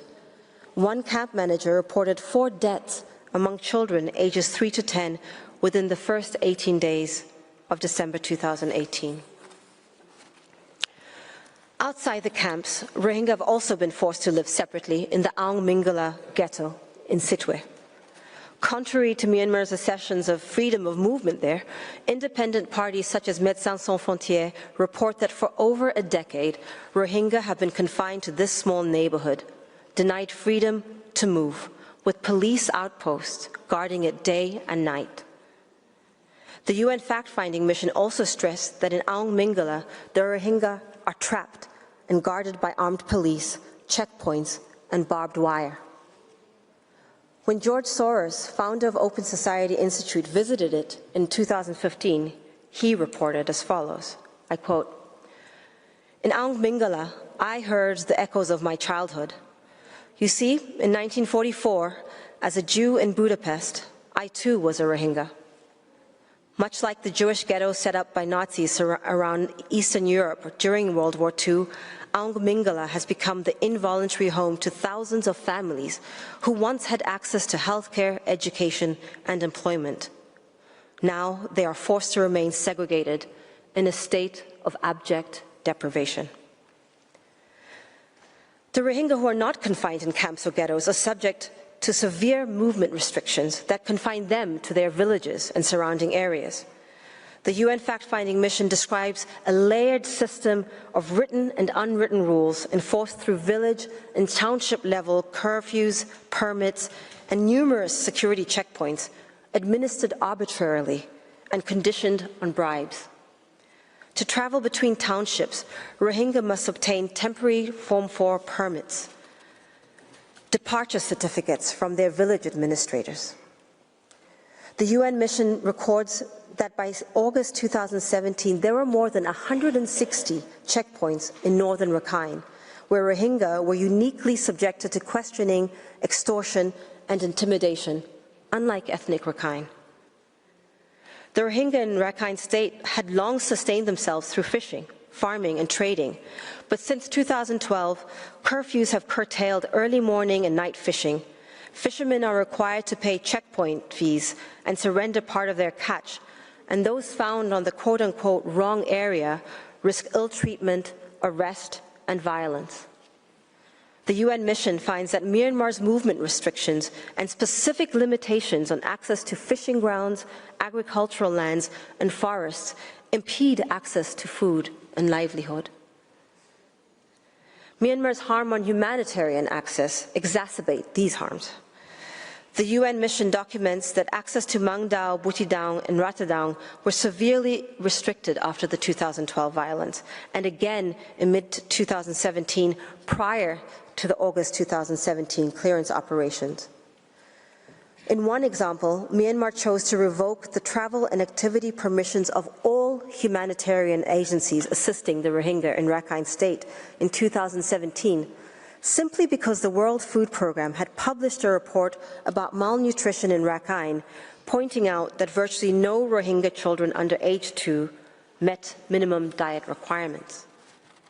A former humanitarian worker of Action contre la Faim, who was operating in Rakhine State at that time, reflected that, quote, "It was a cruel irony that a report exposing malnutrition was used to sever the vital lifeline of humanitarian aid.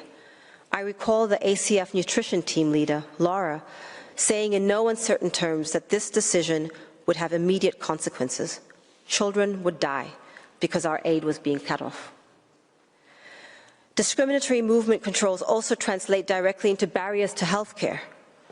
The UN mission reports that restrictions on access to medical facilities have been enforced strictly, even in emergencies, such as obstructed labor, infants needing oxygen, or heart attacks.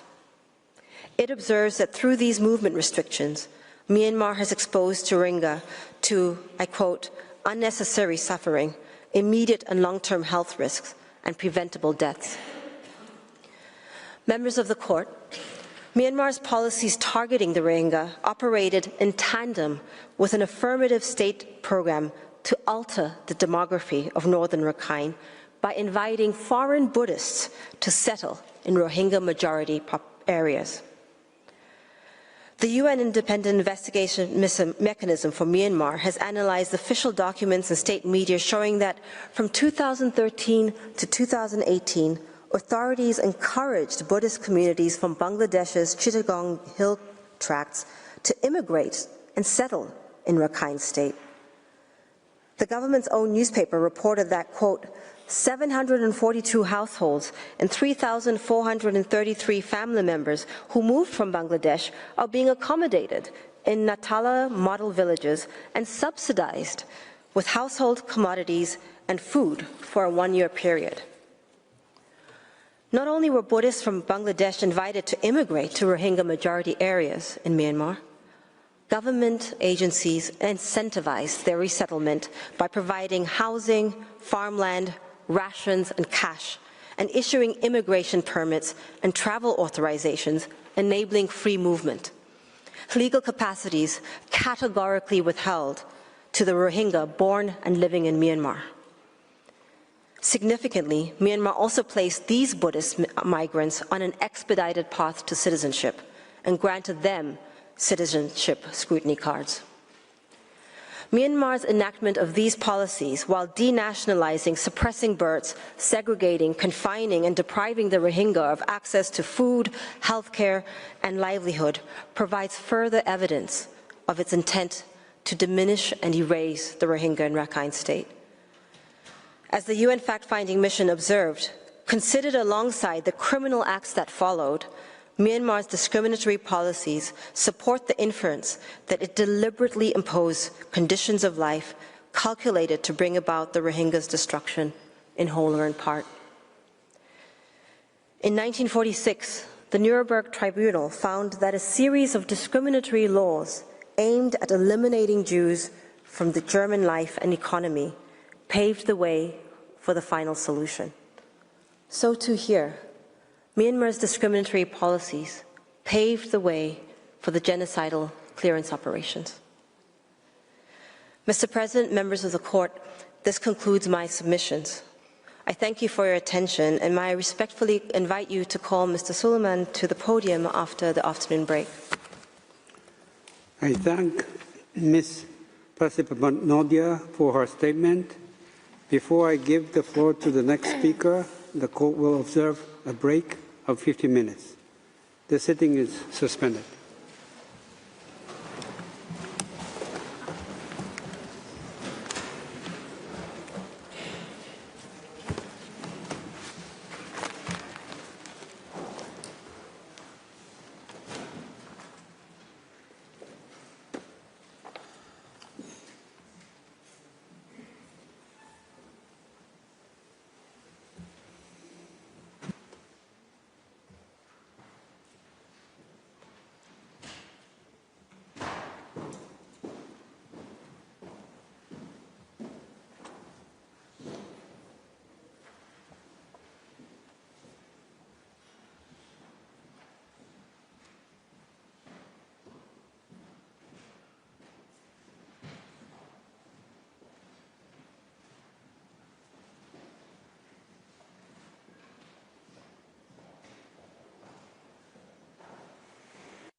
Please be seated.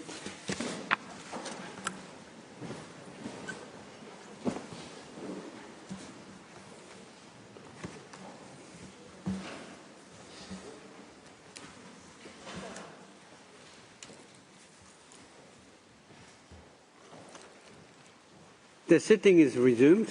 I now give the floor to Mr. Arsalan Sleman. You have the floor, sir. Thank you, Mr. President, members of the court.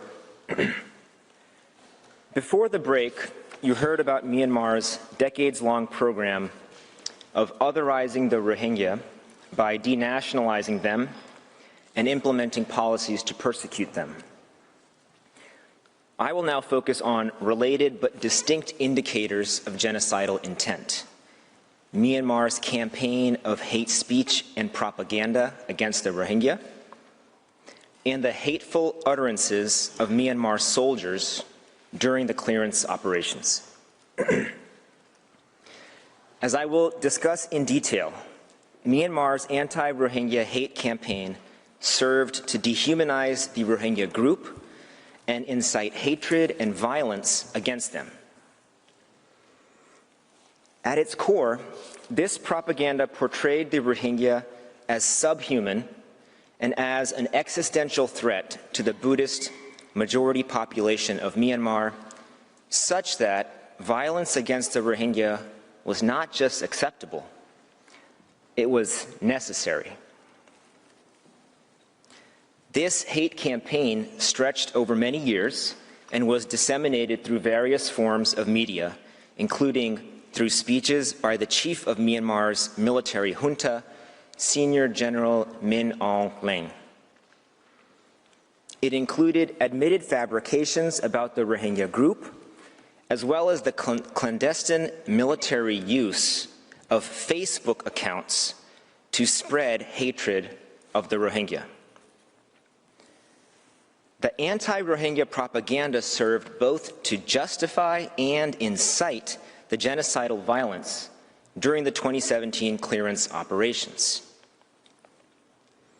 And the hateful utterances of Myanmar soldiers during the clearance operations confirm both the impact of that propaganda campaign and Myanmar's genocidal intent.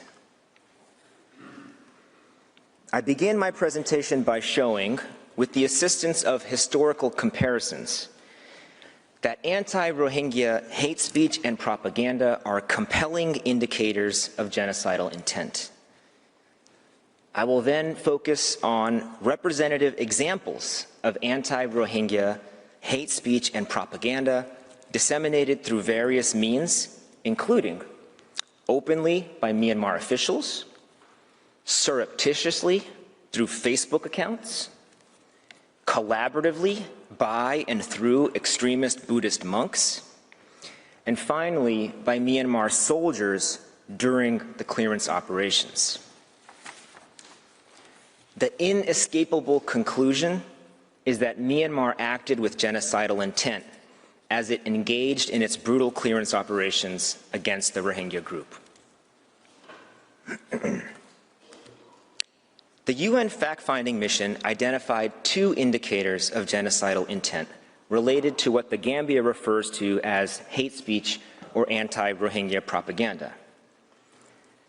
Those are the insulting, derogatory, racist, and exclusionary utterances of Myanmar officials and others prior, during, and after the clearance operations, and the government's tolerance for public rhetoric of hatred and contempt for the Rohingya. The Gambia has addressed both of these indicators together because of their intertwined nature. There is ample support in case law regarding hate speech or anti-group propaganda serving as an indicator of genocidal intent. Some trial chambers of the International Criminal Tribunal for Rwanda, for example, cite the use of derogatory language towards members of the Tutsi group as an indicator of genocidal intent. And others also cite the specific utterances of perpetrators as an indicator of intent. The historical record of other genocides helps to vividly demonstrate hate speech or anti-group propaganda as an indicator of genocidal intent. Key themes of the hate speech and anti-group propaganda used in other such genocides are abundantly present in Myanmar's anti-Rohingya propaganda. I will focus on 3 of those themes: dehumanization, accusations in a mirror, and threats to group purity, as defined by the Dangerous Speech Project, a nonprofit group of experts focusing on speech that incites violence.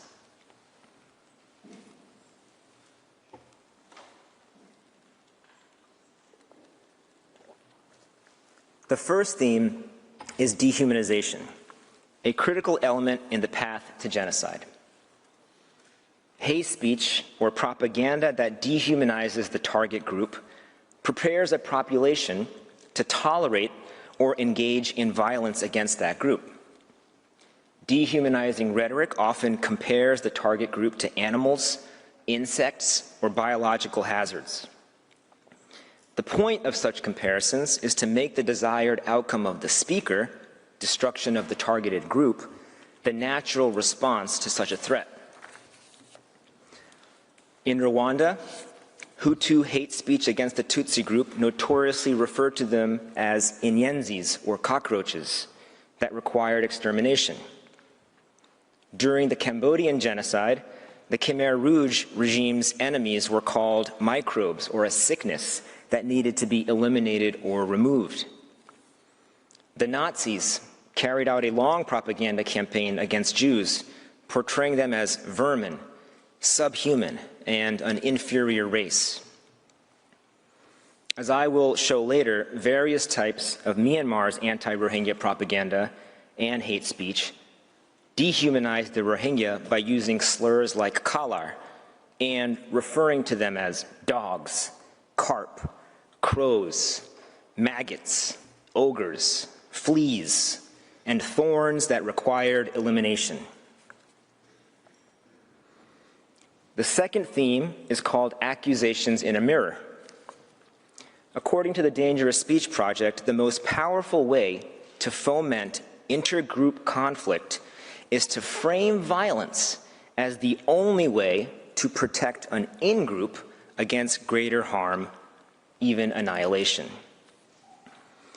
To accomplish this, propagandists use a tactic called accusations in a mirror, in which they attribute to their enemies the very acts of violence that they plan to commit against the target group.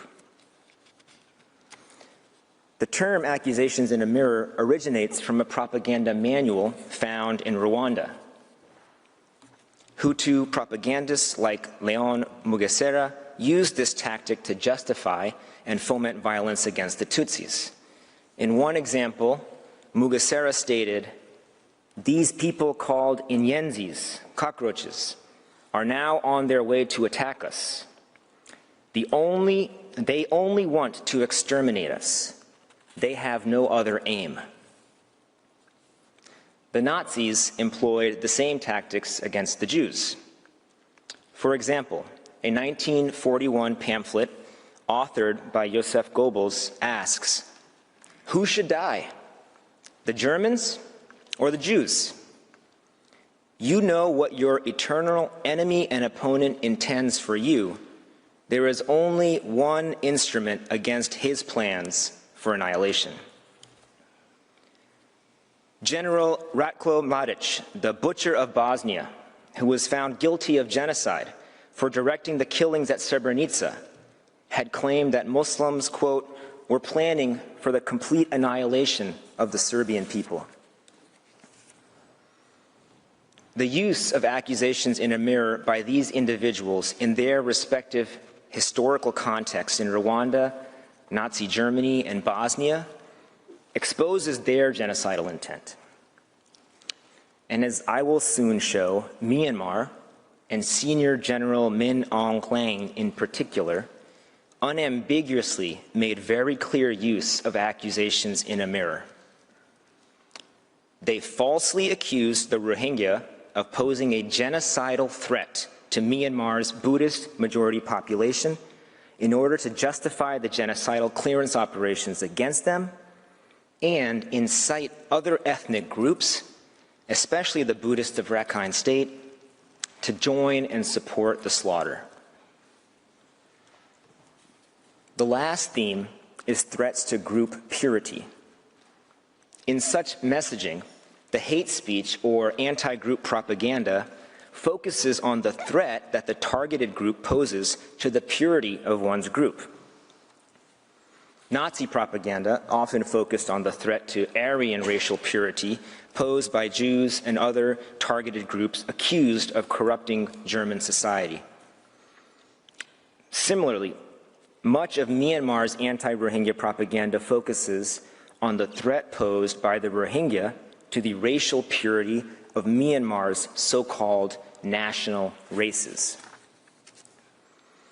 All three of these propaganda themes, which featured decisively in past genocides, are central components of Myanmar's anti-Rohingya hate propaganda. This historical context affirms that hate speech and anti-group propaganda is a powerful indicator of Myanmar's genocidal intent against the Rohingya group. Mr. President, before I proceed to discuss the content of Myanmar's hate propaganda, I pause to address Myanmar's argument that much of what the Gambia calls hate speech is not actually hate speech.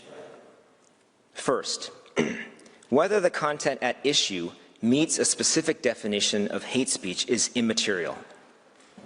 What the court must determine is whether Myanmar's use of this messaging constitutes an indicator of genocidal intent, as argued by the Gambia and as supported by historical comparison and international jurisprudence. Second, Myanmar does not propose its own definition of hate speech, nor is there an established definition of it under international law. Both the UN fact-finding mission and the IIMM provided their own definition of the term for purposes of their respective reports. The fact-finding mission used the term to refer to any expression of violent or discriminatory hatred towards people. In its report entitled Anti-Rohingya Hate Speech on Facebook, the IIMM considered content as hate speech if, in its view, it, quote, was intended or likely to influence its audience to fear the target group, hate the target group, and or to encourage, support, or excuse discriminatory measures or violence directed against the target group. To the extent that a definition of hate speech is necessary or helpful, the Gambia considers the mechanisms most relevant. Myanmar also argues that hate speech is a global problem and not a challenge unique to Myanmar. That may be true, but most states have not engaged in years-long anti-group hate propaganda campaigns, including clandestine ones on social media. Nor do most states launch military attacks on civilians with its soldiers uttering hateful anti-group messages as they engage in brutal genocidal violence. In any event, whether similarly dangerous anti-group hate speech and propaganda exists in other countries is not the focus of this case. Mr. President, members of the court, I will now focus on representative examples of Myanmar's anti-Rohingya hate speech and propaganda as it has been disseminated by senior Myanmar officials and institutions.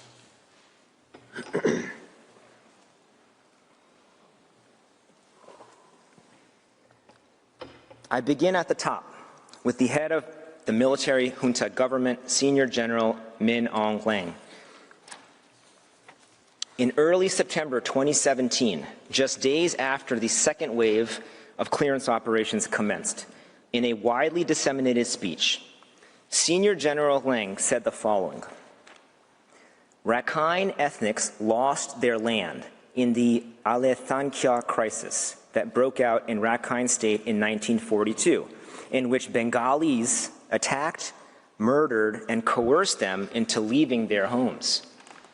We will never let such a terrible occurrence happen again. During the Alethankia crisis in 1942, over 20,000 ethnic Rakhine people were slaughtered. Bengalis, after murdering ethnic Rakhine people, seized their lands and villages and lived there. The Bengali problem was a long-standing one, which has become an unfinished job, despite the efforts of previous governments to solve it. The government in office is taking great care in solving the problem. This is an example of accusations in a mirror, with a historical twist, where Senior General Lang is blaming the Rohingya for historical violence and using that to justify the government's violence against them to resolve the unfinished job. The UN fact-finding mission found that the Commander-in-Chief's explicit link between the 2017 clearance operations in Rakhine State and an unfinished Bengali problem dating back to 1942 reveals that the 2017 military operation was not only to respond to the ARSA attacks and to quell the threat posed by this group, as has been claimed, it rather speaks to a broader objective on the part of the Tatmadaw with historical roots and reinforces the narrative that all Bengali are a problem and that a distinction between terrorists and civilians or victims is not relevant. Later that same month, September 2017, while the clearance operations were still in progress, Senior General Lang, in another widely disseminated speech, said, quote, "The Bengali population exploded, and the aliens tried to seize the land of local ethnics. Race cannot be swallowed by the ground, but only by another race. All must be loyal to the state in serving their duties so that such cases will never happen again." End quote. Here again, Senior General Lang is deploying accusations in a mirror. He accuses the Rohingya of trying to seize Rakhine land. He invokes the Myanmar government's motto of racial paranoia, raising the threat that the Rohingya will swallow up the Rakhine race. And he demands loyalty to the state, which, he says, is carrying out its duties to make sure that such violence from the Rohingya does not happen again. There is a third example of Senior General Lang deploying accusations in a mirror, this time explicitly regarding genocide. In a public speech in December 2017, Senior General Lang said, quote, "During the latest terrorist attack in Rakhine State on 25 August 2017, villages of local national races were threatened, and many local national races people were murdered.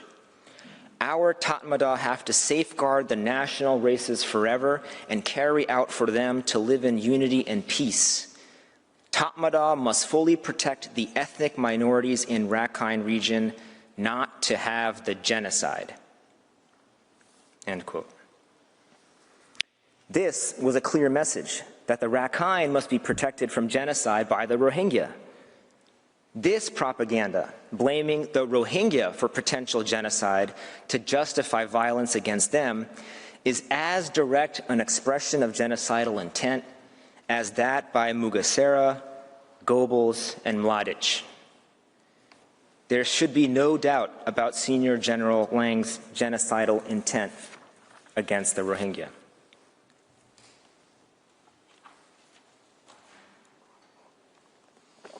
Mr. President, the same intent vis-à-vis the Rohingya is evident in the Tatmadaw generally as well.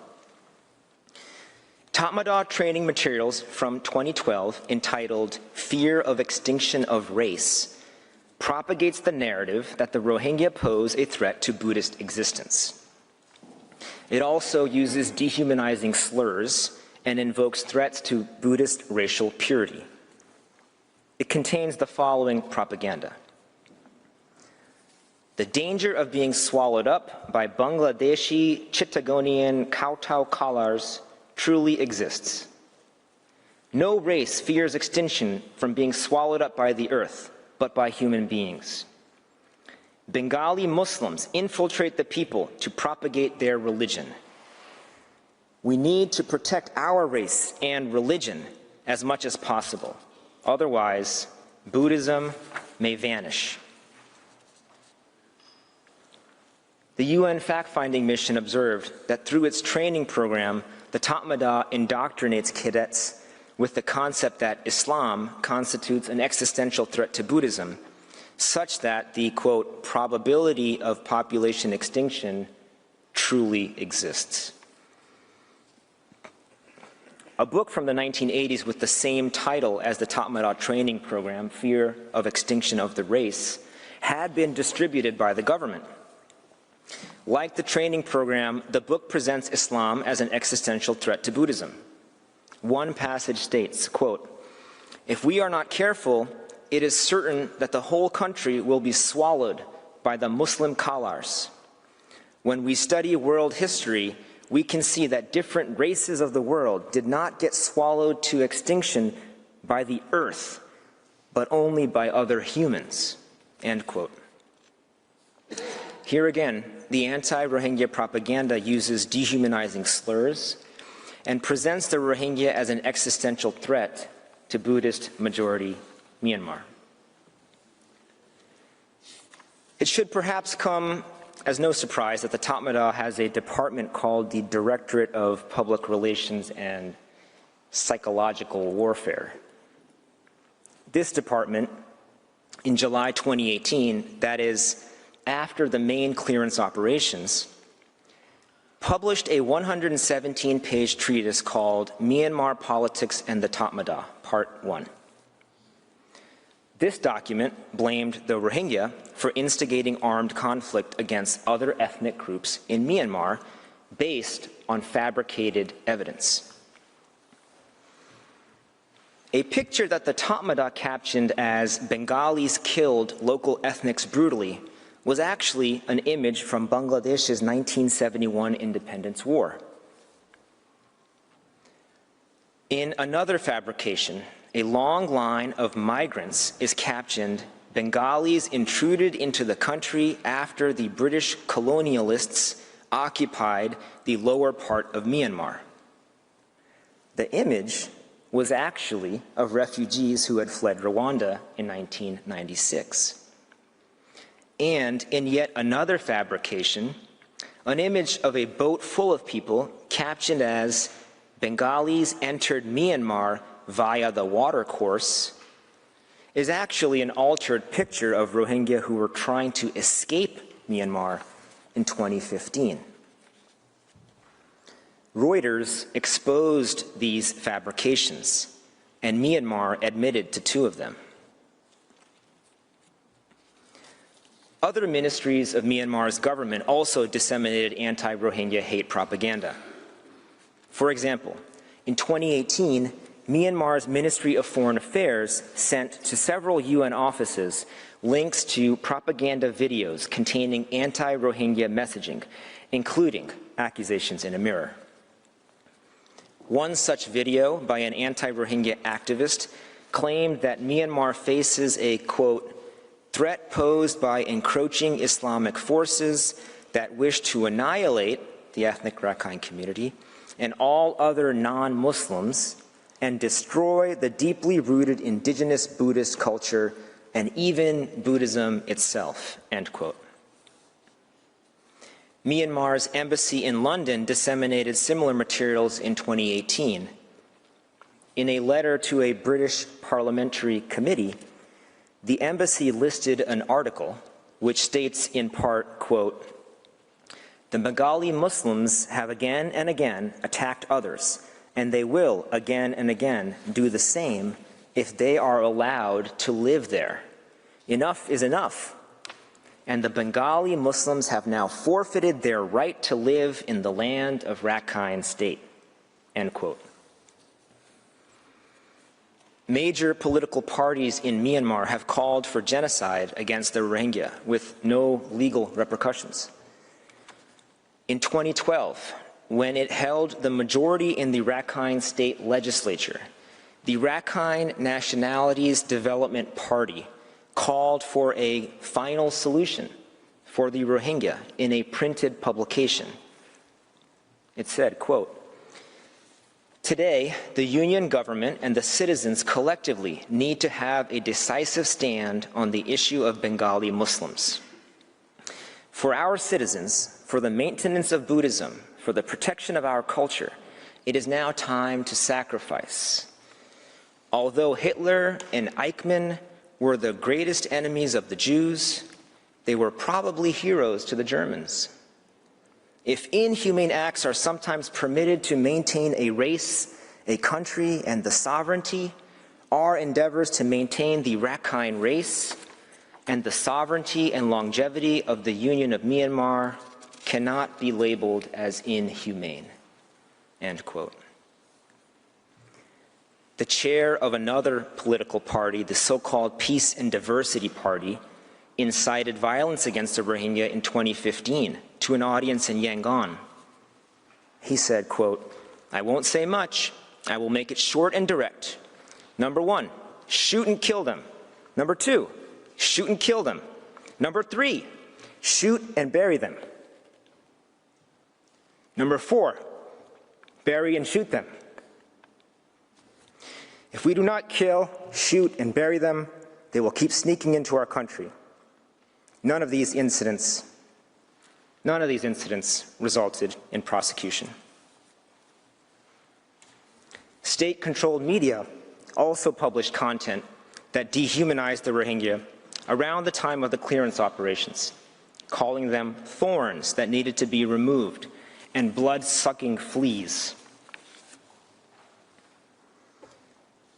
Mr. President, members of the court, I now turn to Myanmar's clandestine anti-Rohingya hate propaganda campaign on Facebook, used to justify its genocidal violence and incite rank-and-file soldiers and other ethnic groups to attack the Rohingya brutally and indiscriminately.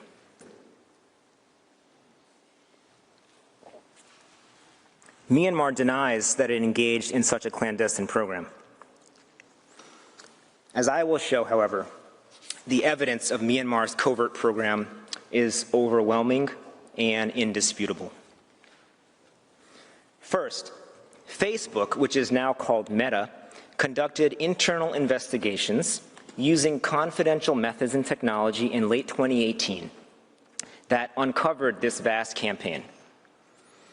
In an affidavit annexed to the Gambia's reply, Nathaniel Gleicher, head of security policy at Meta Platforms, testified that in August 2018, quote, 6 Facebook accounts, 6 pages, and 1 Instagram account were removed after the individuals or entities associated with those accounts and pages were categorically banned from Meta on human rights grounds. This included the official page for Junta Chief Senior General Min Aung Hlaing. Later that month, Meta removed an additional 12 accounts and 46 pages that it determined were linked to the Myanmar military and the original accounts taken down on human rights grounds.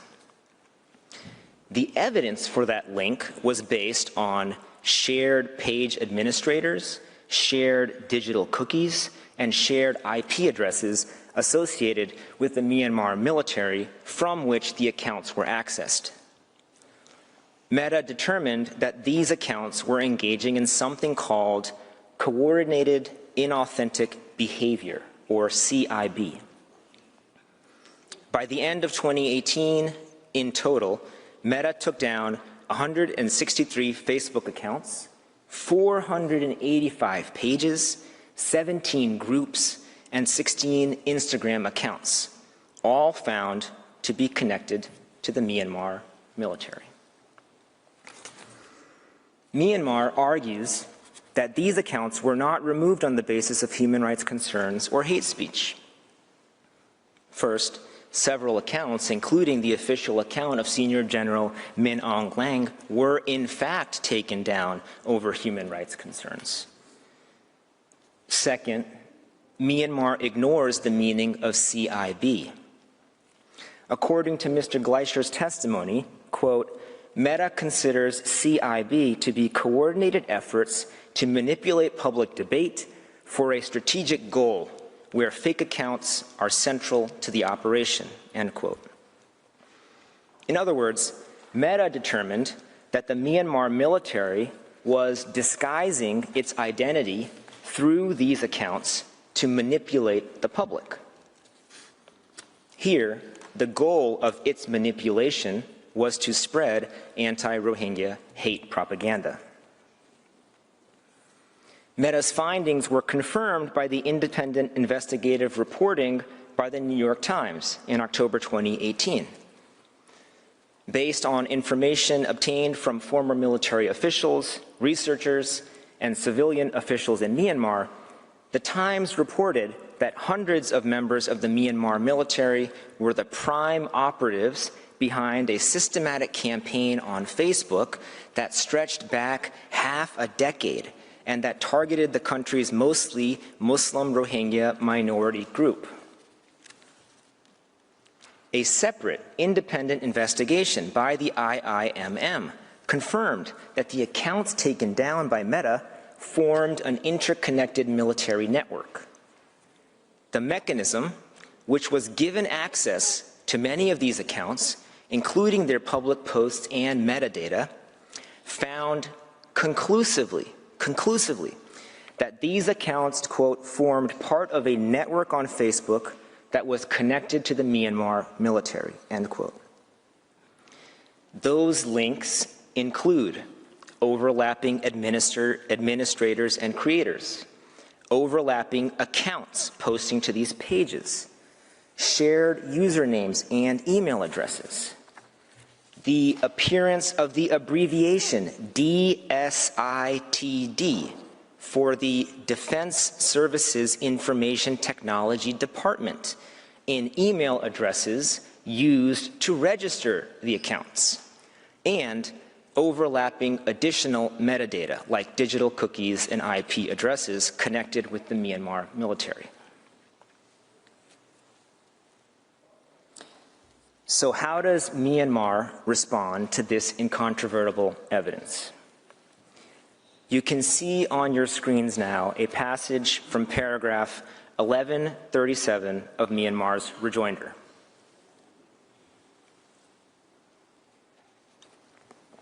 Without providing any evidence or citations for its assertions, Myanmar admits that some, quote, government employees or members of the Tatmadaw or the police force created fake Facebook accounts.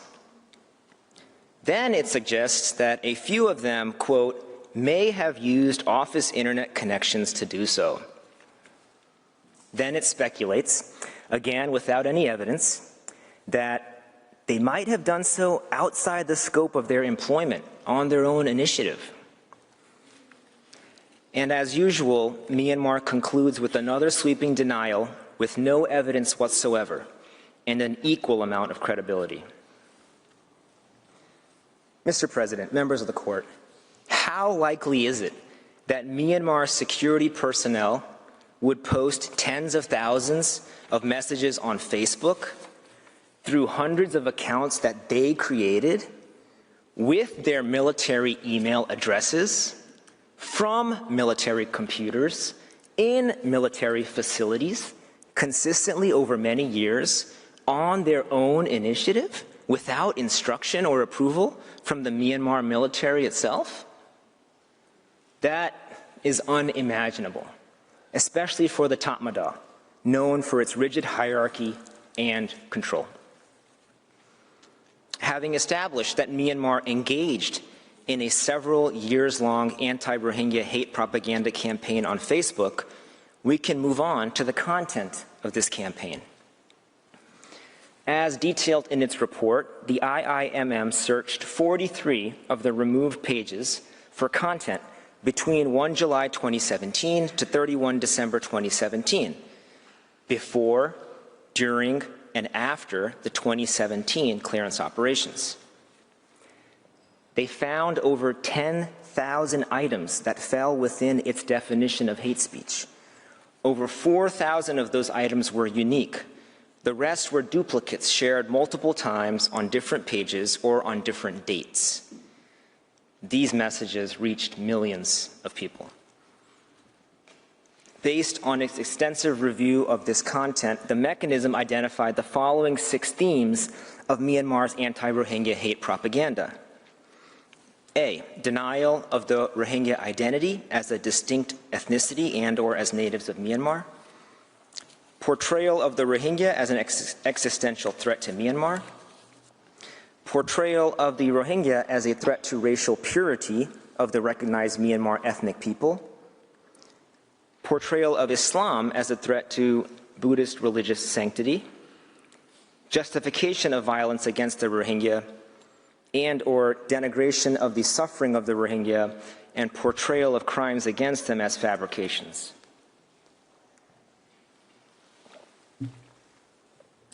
These are, in large part, the same themes: dehumanization, accusations in a mirror, and threats to racial purity that Myanmar and the Tatmadaw have been propagating for many years, as I have already shown. I will now highlight a few representative examples of Myanmar's Facebook posts. On 24 August 2017, the day before the 2017 clearance operations, the Tatmadaw posted a message called Genocide of the Rakhine People, which was then reposted 3 more times over the next several weeks. This post invokes the 1942 incident that General Min Aung Hlaing also referenced, and states that the situation will be worse this time unless the state acts. Quote, May 13, 1942, the day of the Rakhine Genocide. In 1942 riot, only Rakhine people were murdered. If there were similar riots in the future, Rakhine might well disappear. This is because the Kalar are strong financially, well connected to the media and international organizations. Rakhine State will disappear if Myanmar and Rakhine are not united, or the state fails to adopt secure and strong policies. The Tatmadaw posted a similar message entitled Written with Rakhine Blood on 26 August 2017, the day after the 2017 clearance operations commenced. Once again, invoking the 1942 massacres, this post emphasizes unity to confront the Rohingya threat to Buddhist Myanmar. I won't read from the post, but the key language is on the slide on your screens.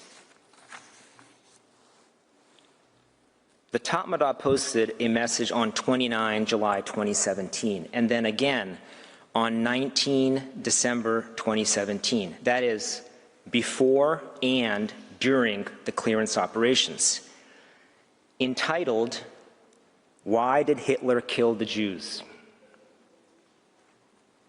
The post included pictures of Hitler and Nazis and read as follows, quote,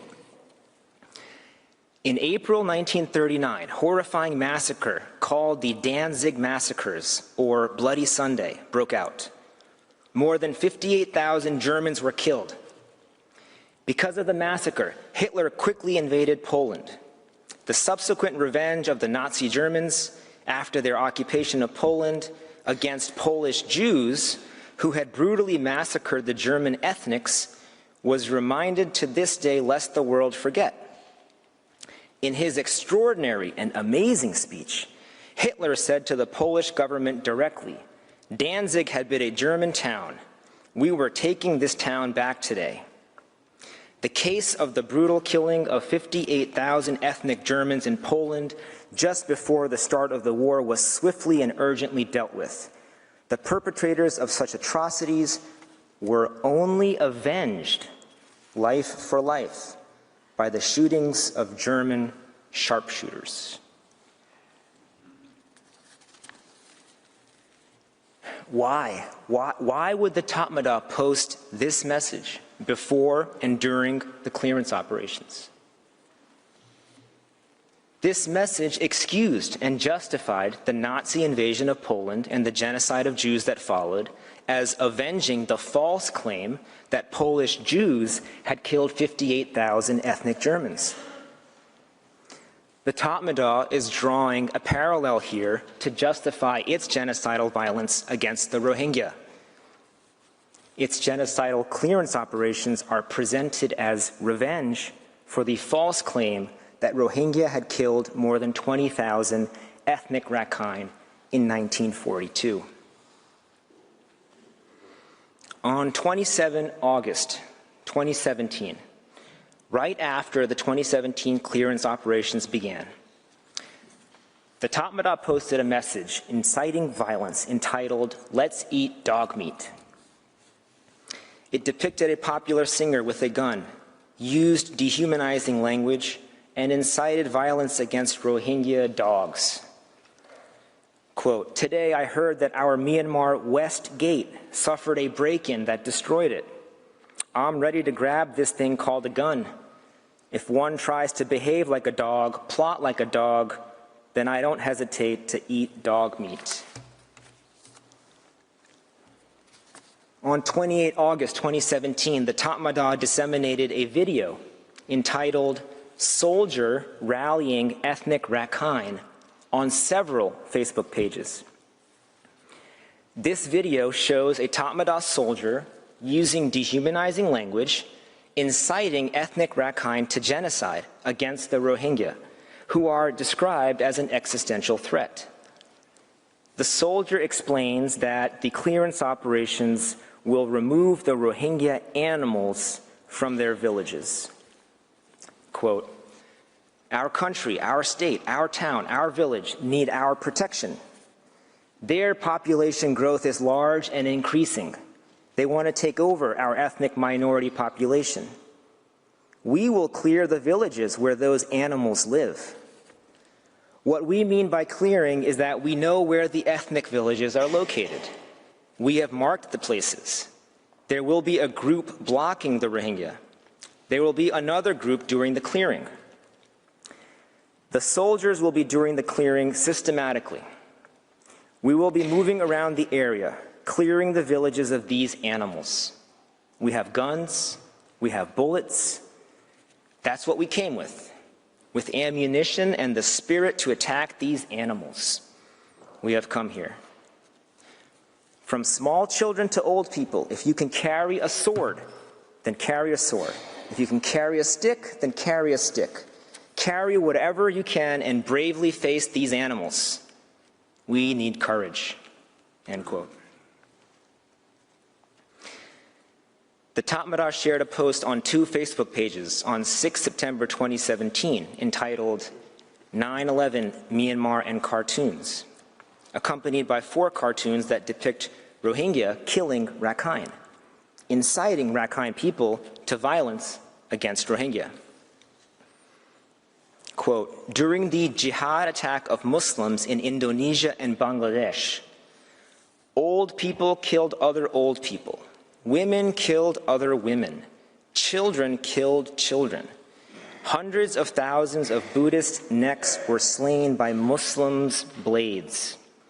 Now Myanmar, which is a Buddhist country, in order to prevent the same scenario that happened in Indonesia and Bangladesh, I want you to sharpen even the knives that you do not use at home. The ethnic Rakhine people who have faced the jihad will know best." End quote. In September 2017, during the clearance operations and while the military was burning down Rohingya villages, the Tatmadaw disseminated several posts spreading the false claim that the Rohingya burned their own homes and villages. One post with a cartoon image of Nobel Peace Laureate Ms. Malala Yousafzai claims the Rohingya, quote, "will also burn the entire Myanmar," end quote, to, quote, "snatch away more land." In other posts, the Tatmadaw shared images purporting to show Rohingya setting fire to their own huts.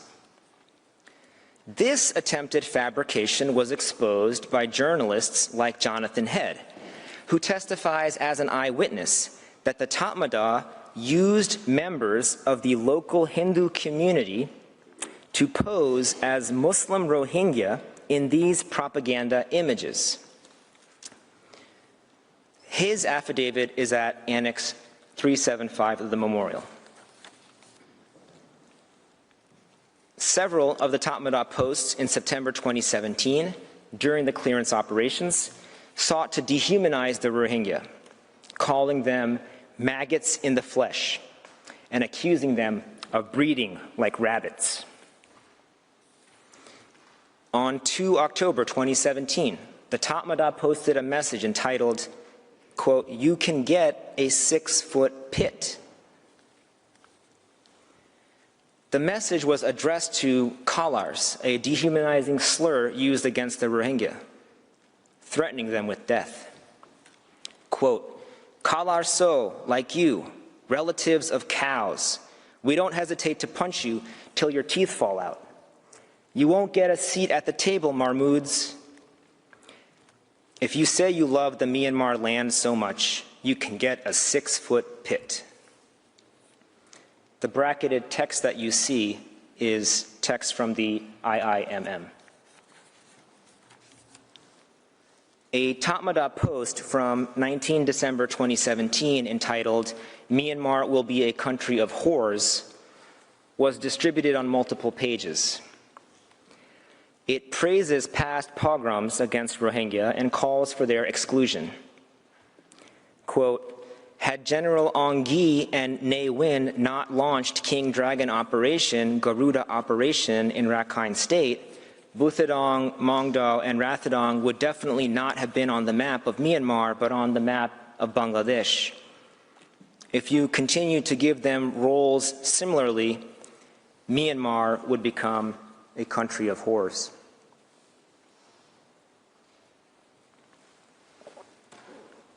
Mr. President, all of these messages, which came directly from the Tatmadaw, demonstrate Myanmar's genocidal intent and incitement to genocide against the Rohingya.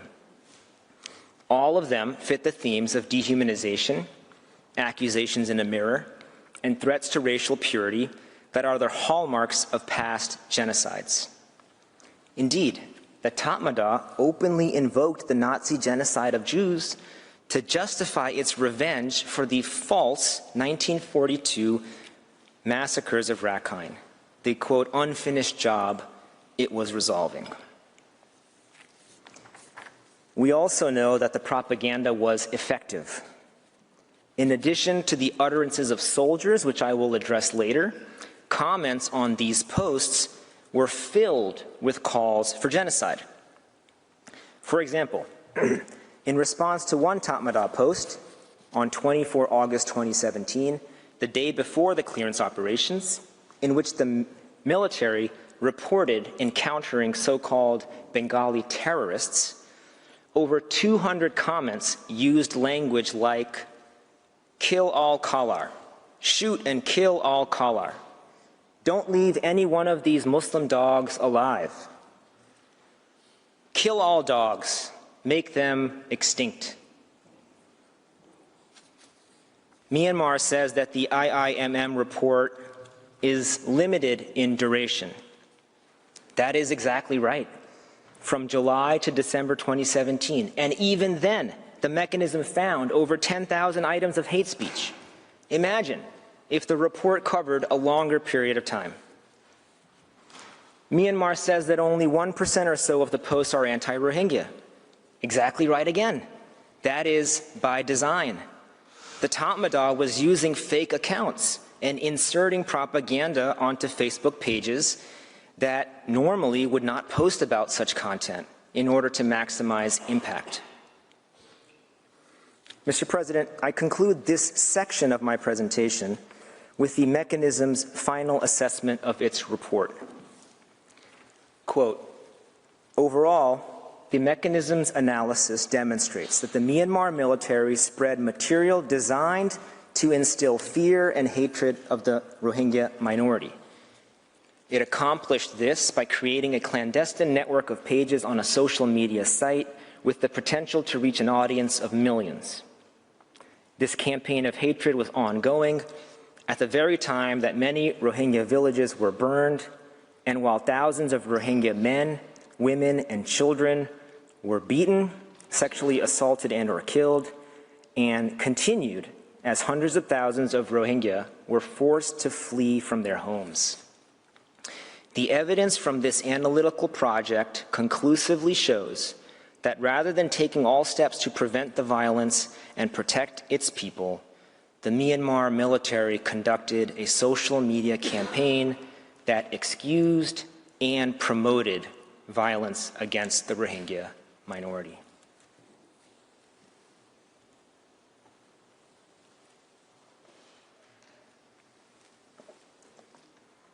Mr. President, members of the court, Myanmar also spread anti-Rohingya hate propaganda by and through extremist Buddhist monks. They did this to leverage the respect that monks have in a country where almost 90% of the population is Buddhist. The military facilitated the rise of extremist monks who shared its intolerance for the Rohingya. According to a former monk, quote, "Military leaders approached our fellow monks with offers of financial support and gifts. This emboldened the monks to rise up and speak up in public to spread the pro-military propaganda, spreading hatred between religions," end quote. The main group of such monks was called Ma Ba Tha, or the Association for the Protection of Race and Religion. Ma Ba Tha published anti-Rohingya hate propaganda in official publications. In one article from June 2017, they used dehumanizing language, comparing the Rohingya to weeds that spread uncontrollably. And they warned that, quote, "If the Myanmar government and the citizens are not careful, in a few years, Myanmar ethnic people, like the precious flowers, will be swallowed to extinction by the weed-like Bengali," end quote. Another Ma Ba Tha article from November 2016 was entitled, quote, "The Myanmar race can go extinct due to the Bengali," end quote. The most prominent of the Ma Ba Tha monks is Ashin Wirathu. Senior General Min Aung Hlaing has donated directly to Wirathu, and photographs of the two together were widely circulated online in 2016. General Min Aung Hlaing awarded Wirathu in 2023 with the honorific Thiri Pyanchi title for his, quote, "outstanding work for the good of the Union of Myanmar," end quote. Wirathu regularly uses dehumanizing language to refer to the Rohingya, calling them African carp, snakes, mad dogs, wolves, and jackals. The Tatmadaw disseminated Wirathu's anti-Rohingya propaganda on Facebook. For example, in a post by the Tatmadaw on 18 August 2017 entitled, quote, "Marry a dog instead of marrying a collar," end quote, the post amplifies a dehumanizing message from Wirathu that Buddhist women would be better off marrying a dog rather than a collar due to the existential threat of Rohingya Muslims to Buddhism. The UN fact-finding mission reported that after the first wave of clearance operations in late 2016, the military facilitated Wirathu's travel throughout northern Rakhine State, where he visited villages that the Tatmadaw attacked and met with high-ranking military officers. According to the UN fact-finding mission, he returned to Rakhine State in July 2017 and visited 2 villages in Rathadong Township that were later subjected to clearance operations, Chadpin and Dipin. You will hear and see tomorrow the details of what happened in those villages. The Tatmadaw also shared the messaging of another monk, Sitagu Sayadaw, the highest-ranking monk in Myanmar.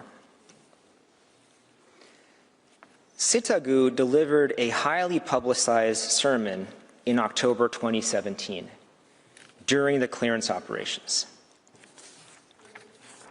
He delivered his speech at a military training garrison, and in his speech, he provided absolution for genocide. Sitagu recounted the following parable, quote, "There were about 500,000 non-religious and evil soldiers who died in the war. Because of that, the king was not able to sleep at night, since in Buddhism, killing humans is one of the worst sins. The 8 monks who knew about this told the king, 'Don't worry, Your Highness. Not a single one of those you killed was Buddhist. They didn't follow the Buddhist teachings, and therefore they did not know what was good or bad. Not knowing good or bad is the nature of animals. Out of over 500,000 you killed, only 1.5 were worth to be humans. Therefore, it is a small sin and does not deserve your worry.'" End quote.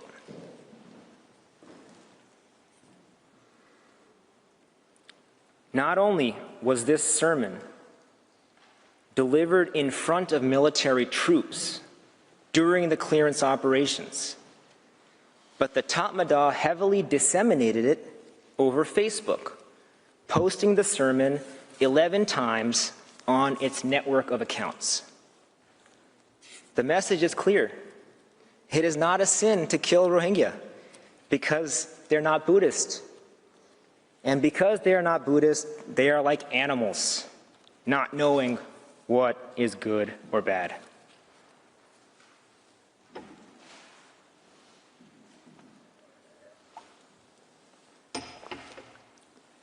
Mr. President, members of the court, I turn finally to the utterances of Myanmar's soldiers, which is both an indicator of genocidal intent and a means of confirming the impact on those soldiers of the propaganda campaign carried out at the highest levels of the Tatmadaw.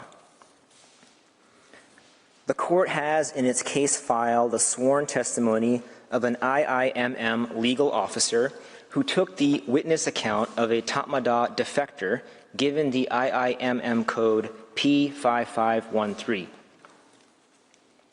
That defector stated that the soldiers' quote, opinion that Rohingya/Bengalis were not nationals of Myanmar was formed by the propaganda they were fed, end quote, and that, quote, the accumulation of the open abuse by military officers towards Rohingya, together with the military's perception that Rohingya were illegal immigrants, led to soldiers believing they could do what they wanted with respect to the Rohingya, end quote.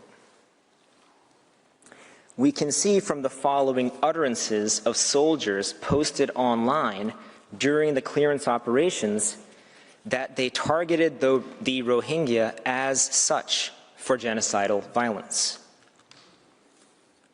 Quote, if it's Kalar, get rid of the whole race. Kill all the Kalars that you see in Myanmar. None of them should be left alive.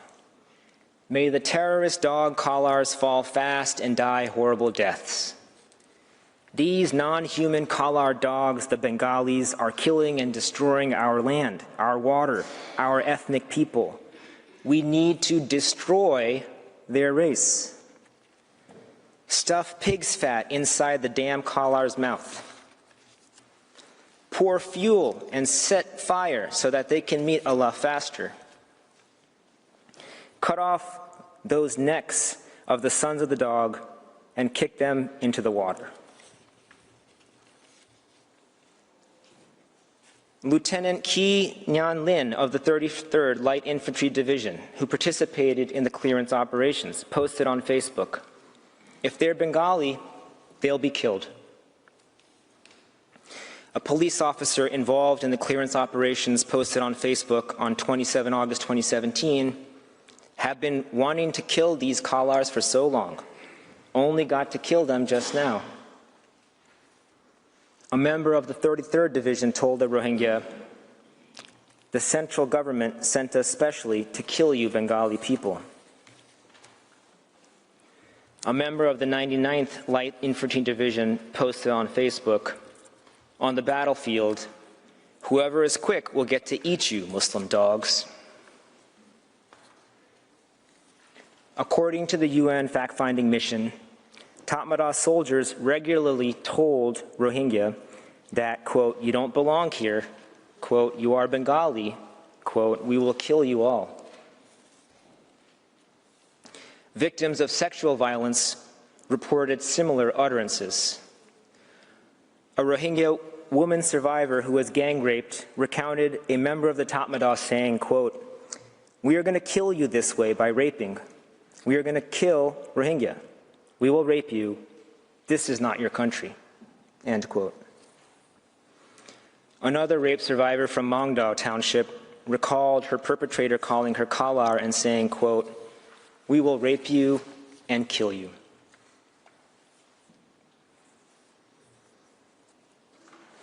Mr. President, members of the court, the Gambia submits that Myanmar's anti-Rohingya hate propaganda and the hateful utterances of Myanmar's soldiers during the clearance operations are conclusive indicators of genocidal intent, both of Myanmar's senior leadership and of its soldiers committing the acts of genocide.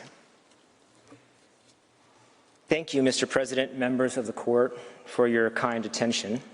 This concludes the presentations of the Gambia for today.